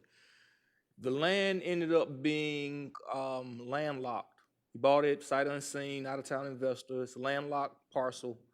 And based on the map that he saw online, it looked like there was a street, but it ended up being an alley that I assume we've done this process on before, an abandoned alley, just overgrown grass.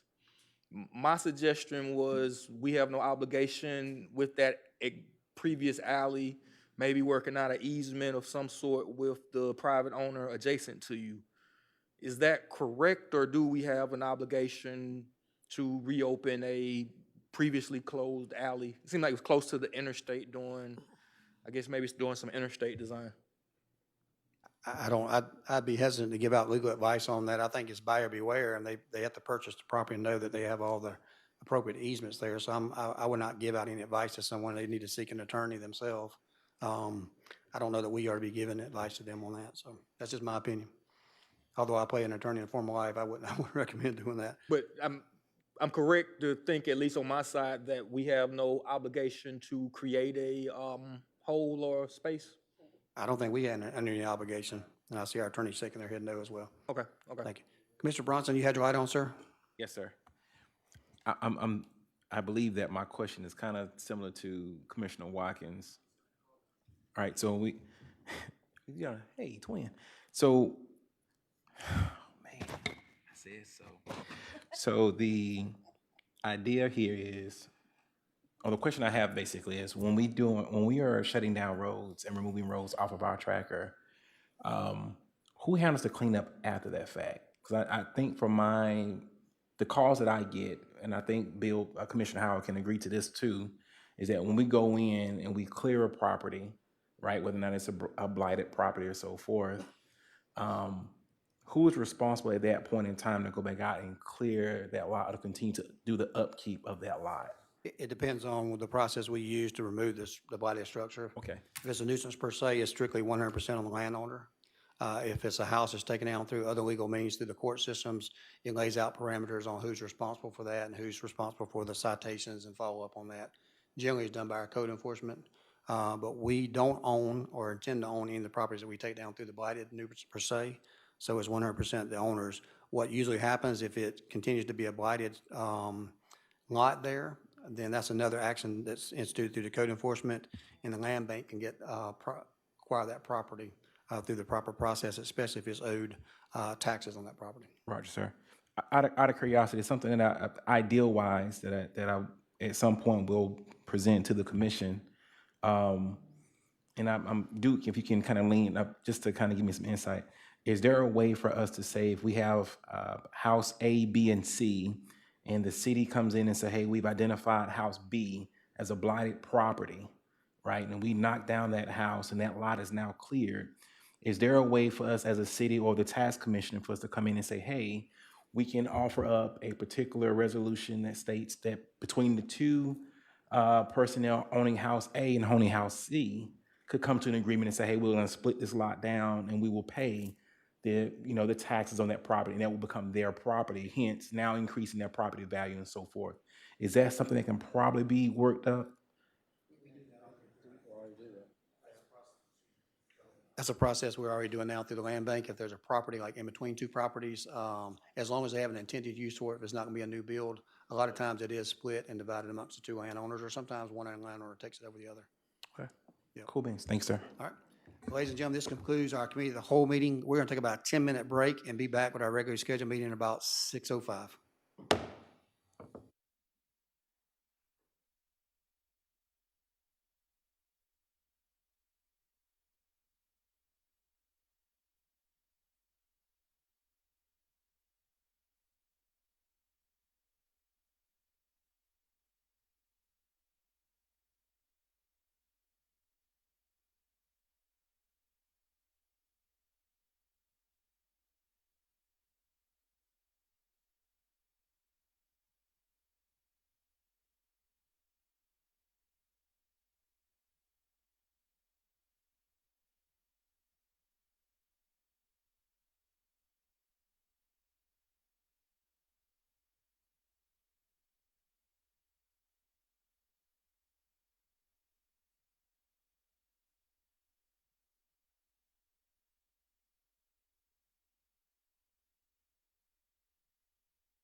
Well, good evening, everyone. It's now 6:10. Today is June 18th of 2024, and this is our regular scheduled commission meeting. This is election night too, by the way, so stay up to about 1 o'clock in the morning. Maybe you'll get some results. So today I'd like to call this meeting to order like we always do. And we'll begin with a prayer, and I see my good friend Margaret McCook back there. Ms. McCook, if you don't mind coming up to that podium, she's going to lead us in a word of prayer, followed by the Pledge of Allegiance. So those of you that can and will, please stand up and bow your head and receive the words of prayer.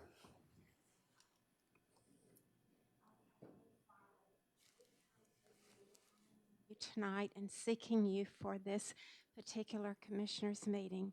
Lord, we love our commissioners. We are thankful for each one of them. We're thankful for our mayor and for every person that serves in our Macon-Bibb government. We pray tonight that you give us wisdom as we listen and take the order of the business for tonight. We pray that every decision will bring honor and glory to your name tonight. And we are upholding our commissioners, every person who is working in our Macon-Bibb government continuously. So we thank you for the privilege and honor tonight to just pray at the start of this meeting. And we love you. We seek you, Lord, because we know our best hope is in you. And we know you've given us this wonderful gift of prayer that will help us in everything in our lives, Lord. In Jesus' name we pray. Amen. Amen. I pledge allegiance to the flag of the United States of America and to the republic for which it stands, one nation, under God, indivisible, with liberty and justice for all. Thank you. You may be seated.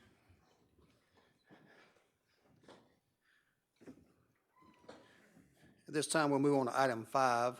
Instead of the presentation tonight, we have the approval of the minutes from June the 4th, 2024 commission meeting. Can I get a motion to approve?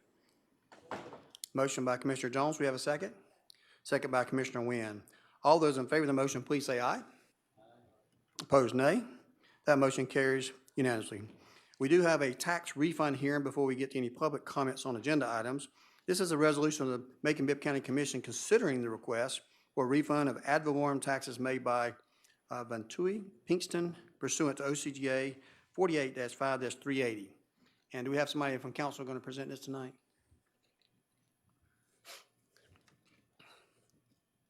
Appreciate you being here tonight. If you don't mind speaking to that microphone, let everybody know who you are, and give us the legal background for this. So yes, Mayor Miller and Commissioners, my name is Lauren Schultz, and I'm here kind of on behalf of the Board of Tax Assessors as their counsel. This is a refund request that was received through them under 48-5-380, and it was requested by the taxpayer that a hearing be held in front of the governing body that makes that decision, which is the commission. So this has been put on the commission's agenda here to have that hearing. If Ms. Pinkston is here to present any evidence, and I'm here prepared to present the Board of Tax Assessors' position on why the refund should not be granted. Okay, thank you for being here tonight. And at this time, do we have Ms. Pinkston here? Yes, ma'am. If you don't mind coming up to the microphone there. Thank you for being here tonight, and I understand that you had requested this appeal tonight, and this commission is going to sit in a decision-making power based on that. If you could just please state your name for the record and give us the basis for your appeal in this process. My name is Vartuhi Pinkston. Speak into that microphone, please. Sorry, my name is Vartuhi Pinkston. Yes, ma'am. And I'm here exactly for the reason that Mrs. Schultz said. Okay. So I have my notes that but I mean, is it like, can I just state my? Yes, ma'am. You can state whatever you want to state. If you have any questions, though, you can, feel free to ask, like if there's anything you need verified, like based on what I'm saying or anything. Yes, ma'am. If you don't mind speaking to that Sorry. microphone, though, it's a Yeah, little bit hard of hearing you. It's echoing a little bit, but yeah, You're it's good. sort of like, yeah, all right. So this is like, I had this notarized yesterday, by the way, so that everything I swore to what I'm saying is true and to my best of knowledge. Okay, I am not a taxpayer. There is no law that states owning a home makes me a taxpayer. Owning a home makes me the owner of a private, non-commercial, owner-occupied property. And it is a constitutionally guaranteed and protected right. It is stated in the Georgia State Constitution, paragraph 2 of Article 1, Section 1, protection to person and property is the paramount duty of government and shall be impartial and complete. The Georgia State Constitution does not explicitly mention a description of my property for purposes of issuing it an ad valorem tax.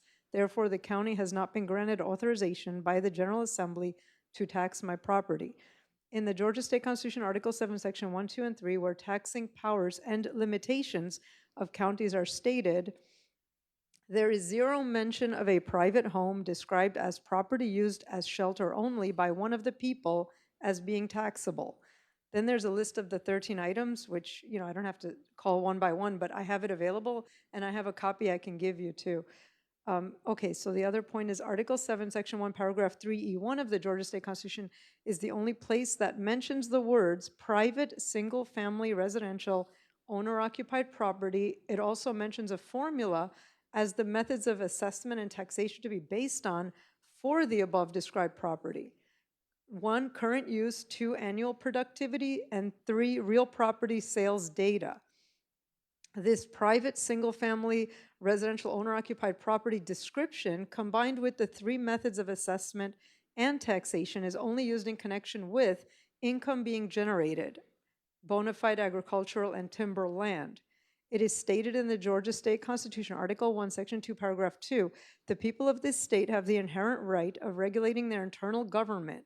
Government is instituted for the protection, security, and benefit of the people, and at all times they have the right to alter or reform the same whenever the public good may require it.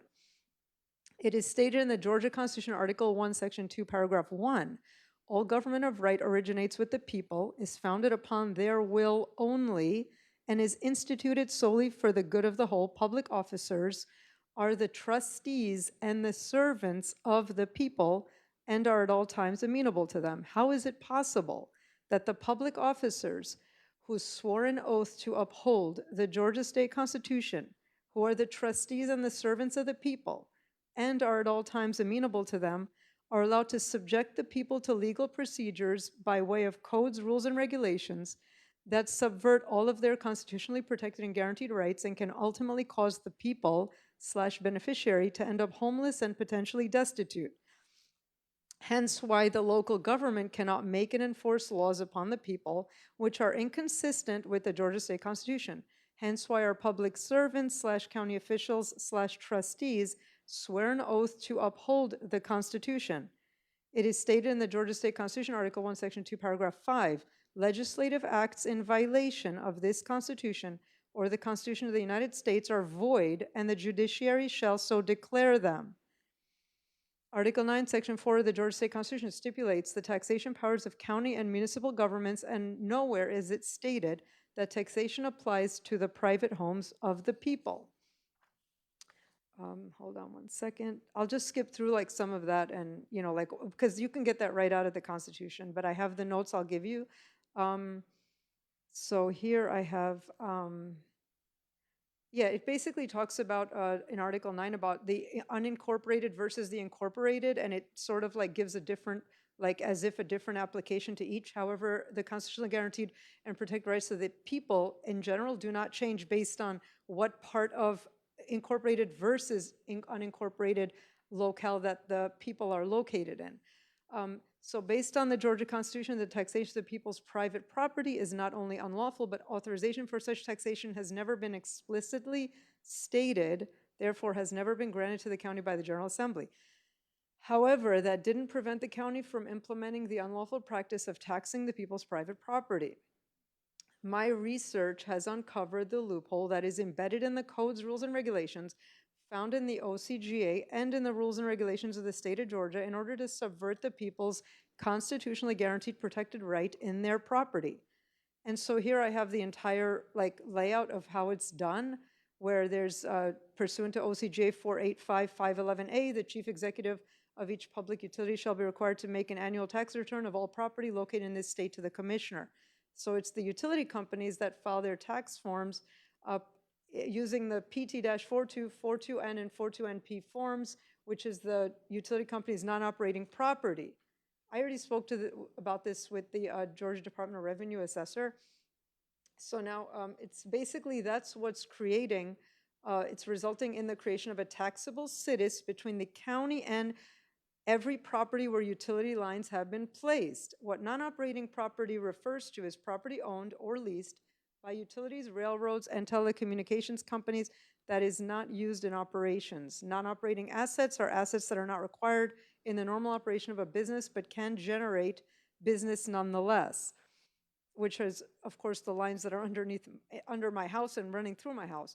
The utility companies are using Class Strata R3 residential lots when making their tax return filings using the above stated tax forms in accordance with the rules and regulations of the state of Georgia, Rule 560.11.222B1C, which states the following. Beginning with all ad valorem tax returns received after January 1st, 1993, all taxable real property returned or assessed for county taxation shall be further stratified into the following strata.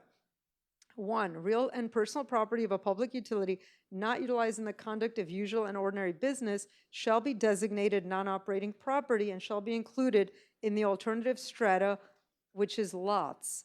This stratum shall include all land where the market indicates the site is sold on a front footage or buildable unit basis rather than by acreage.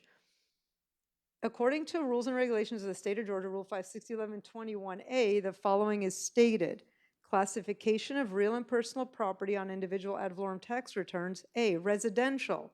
This classification shall apply to all land utilized or best suited to be utilized as a single-family home site, the residential improvements and other non-residential improvements thereon. For purposes of this subparagraph, duplexes and triplexes shall also be considered single-family residential improvements. Please note, the word home site, which means a building plot for a house, is used here instead of the words single-family residential improvement when defining residential for purposes of classifying a single-family home. However, when referring to duplexes and triplexes, the statute explicitly uses the words single-family residential improvements. A home site or a building plot for a house constitutes commercial activity, and a single-family home that by fixed definition, according to the above statute, means a home site would legally be perpetually taxable, because that would mean it's a construction site, basically. Or the utility lines are in the process of being installed on the ground, inside the property. According to rules and regulations of the state of Georgia, Rule 560.11.2562G, residential class of property, this is the definition. So if the state auditor adds non-residential observations to the sample to determine statistics applicable to the residential class of property, the standard of uniformity for the residential class of property shall be the same as for non-residential classes of property. This is right out of the rules and regulations of the state of Georgia. Thank you, Ms. Pinkston. If you don't mind, go ahead and making your closing argument before I get to the other I only side. have 3 paragraphs. Can I just? Okay.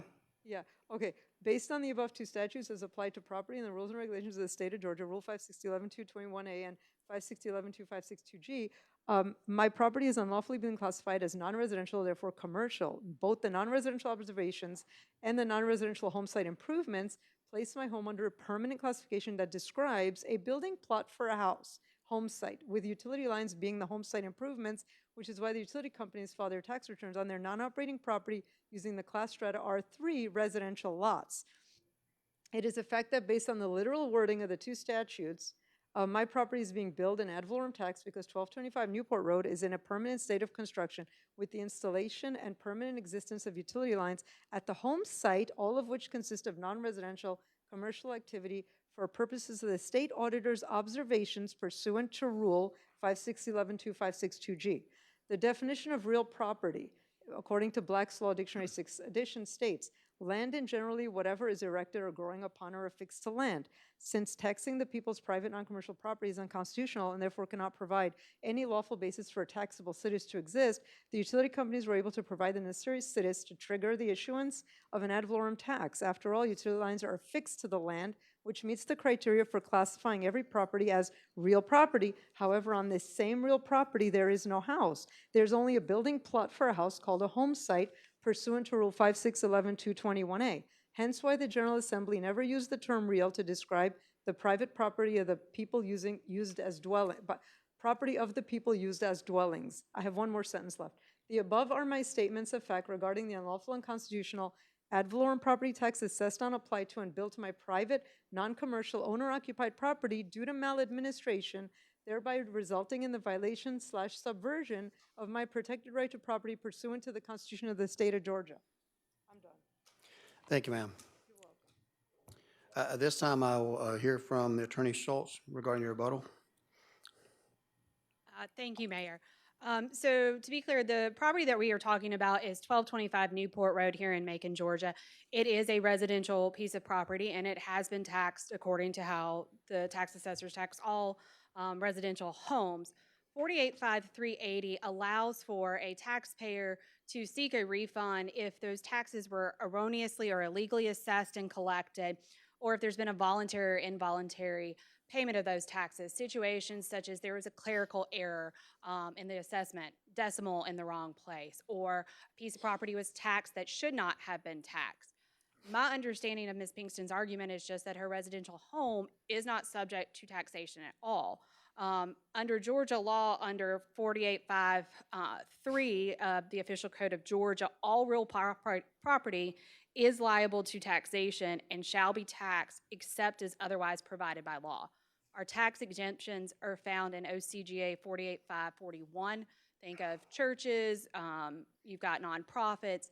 None of the information that's been provided by Ms. Pinkston here today has shown that she is entitled to some type of tax exemption under Georgia law. And she also bears the burden under the refund statute to prove that the taxes have been illegally or erroneously collected. Further, under 485-9, there has been some argument in Ms. Pinkston's documents before that as the property owner, she is not the taxpayer. That's not true under our codes. Taxes shall be charged against the owner of the property if the owner is known. So Ms. Pinkston is the owner of the property. It's residential. There is no exemption to being taxed here in this scenario. Therefore, it has been properly taxed and those taxes collected. And it would be the Board of Tax Assessors' position that this is one where a refund is not due under 485-380. Thank you, Ms. Schultz. At this time, Commissioners, there's two options in the form of a motion. The first motion would be a motion to accept the request for the refund, and the second motion would be the motion to deny the request for refund. What say you, Commissioners? I have a Commissioner Howell says he a motion to deny the request for a refund. Do I have a second? Second on Commissioner Watkins, motion to deny. You have something to add, Commissioner Bronson? We've heard from both parties. At this time, we're taking a vote. I appreciate you being here tonight. We have a motion and a second to deny. All those in favor of the motion to deny the refund, please say aye. Opposed, nay. The motion carries. Thank you very much. At this time, we have several public comments items on Commissioner Watkins. One point of information. It seems somewhat, with the process just been, I might have missed the introduction.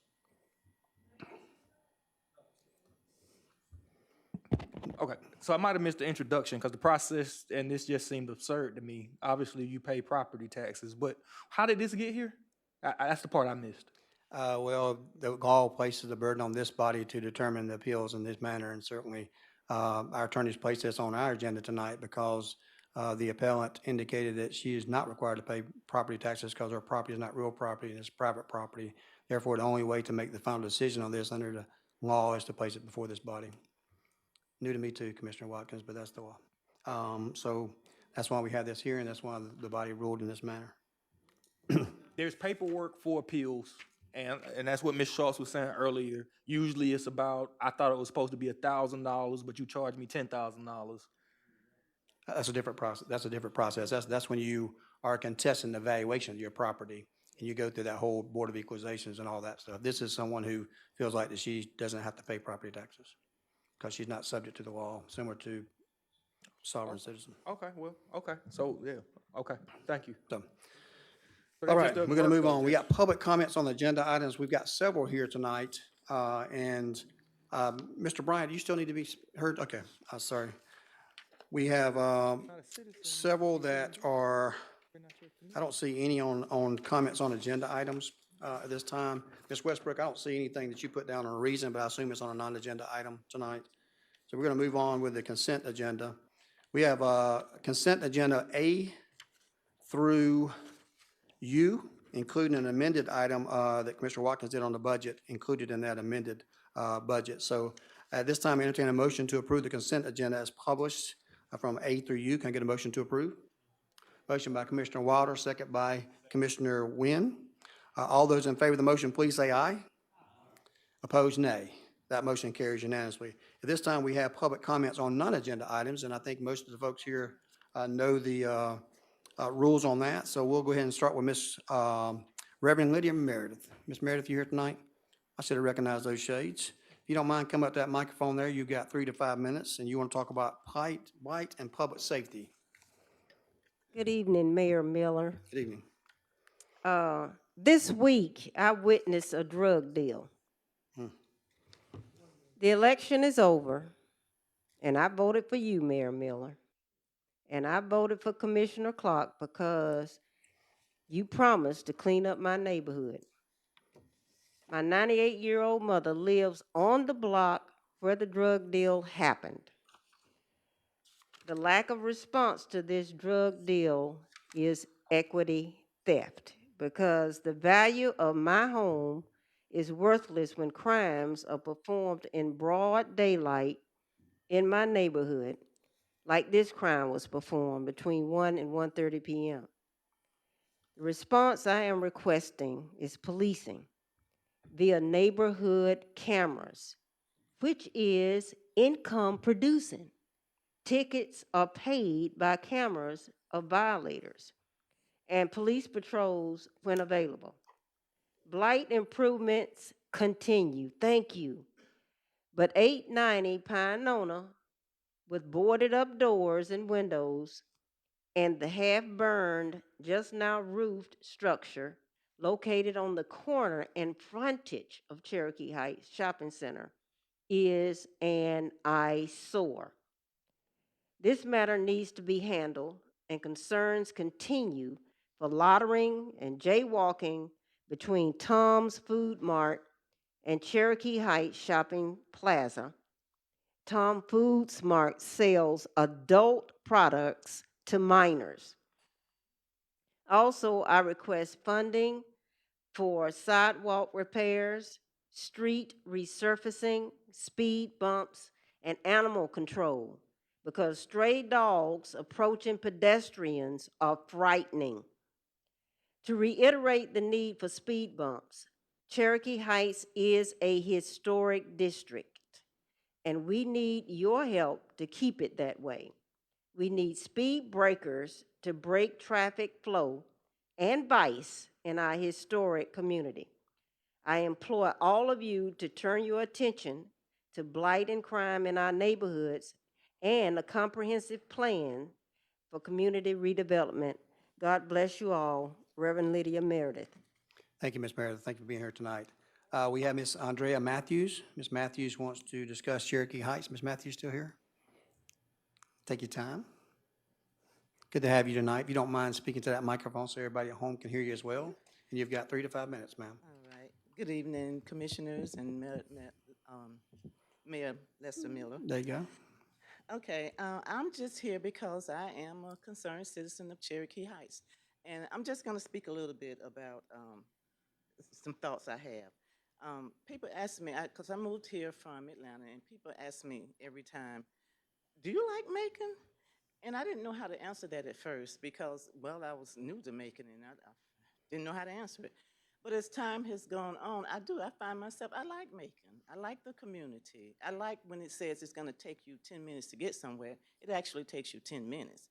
You know, if you're going to go downtown, I'm nowhere from downtown. So I like that. And I find myself liking the feel of the community. But I went back and did a little research, and I have to address my commissioner. And Lester Miller, yes, you got my vote, and Seth, you did too, even though I kind of was, saying otherwise. But anyway, you did get my vote. But I picked up something here that was from the Macon magazine, and this is actually coming from you. I think they asked you maybe when you first started, it says to tell us about your job and why you chose your career. You said that I think a sense of duty to community. And the people and resources that make it up is why I both ran for office. Okay, well, I'm taking that in. I'm taking it in. Okay, it says, what are the three qualities that got you where you are today? You said again, this community, we, not I. You said this community got me where I am today, and for that, I am deeply grateful and forever in debt to it. Okay, the other question it says, what is your vision for our community? And I'm saying specifically Cherokee Heights.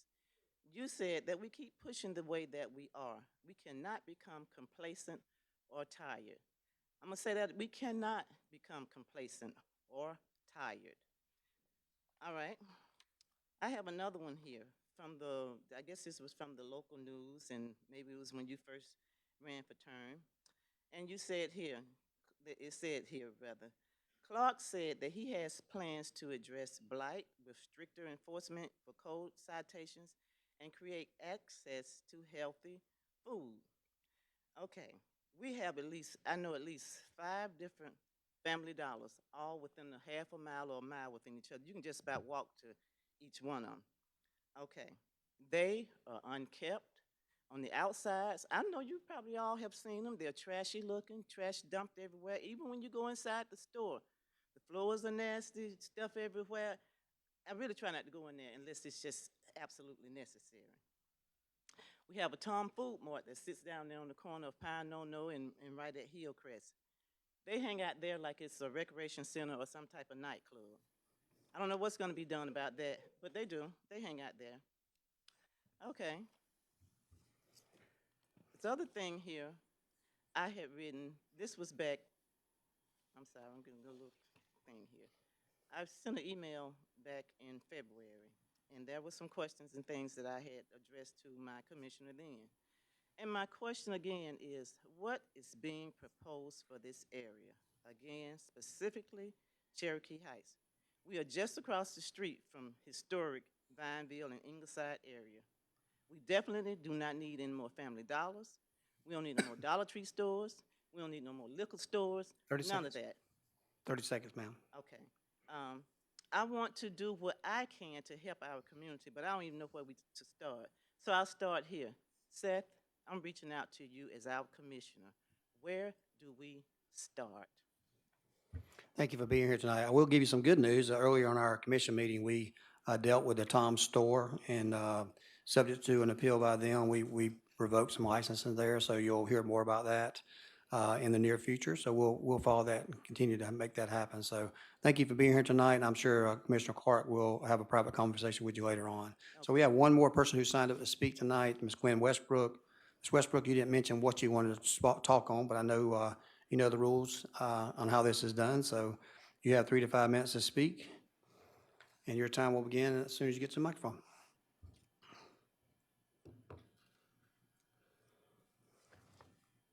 Good evening. Good evening. To our commissioners, Mayor. I first would like to say that I would like to be able to speak tonight without being interrupted. I'm going to give everyone respect, and I just ask for the same respect if I not be interrupted. If you don't mind, I hate to interrupt you already, but if you don't mind speaking in the microphone, because we can barely hear you, Ms. Whitbrook. Okay. I was saying good evening, everyone, to the mayor and to the commissioners. And I was also saying that while I'm speaking tonight, I would like to be given the respect to not be interrupted, and I will give the same respect tonight. But the reason that I'm here is for several reasons, because today is a runoff election day, and we are facing the same issues that we faced in the early voting in the May 21st election. We're still having discrepancies at the polls. We've been out all day monitoring the polls, and we're facing the same issues. The issues today reflect that we had problems on May 21st. People are being told today that they cannot vote, that there's no one on their ballot to vote when they voted for this person in the state representative runoff. They voted for them on May 21st in early voting, but today they're not on their ballots. People are being turned around. I myself was told that we couldn't vote, my husband and I, but when they researched it and found that we were in the right district, then we had to sign an absentee ballot and we were allowed to vote. But just imagine people that are being told that there's no ballot and they're just walking away. I'm having to go from poll to poll, precinct today because we're having issues at the polls.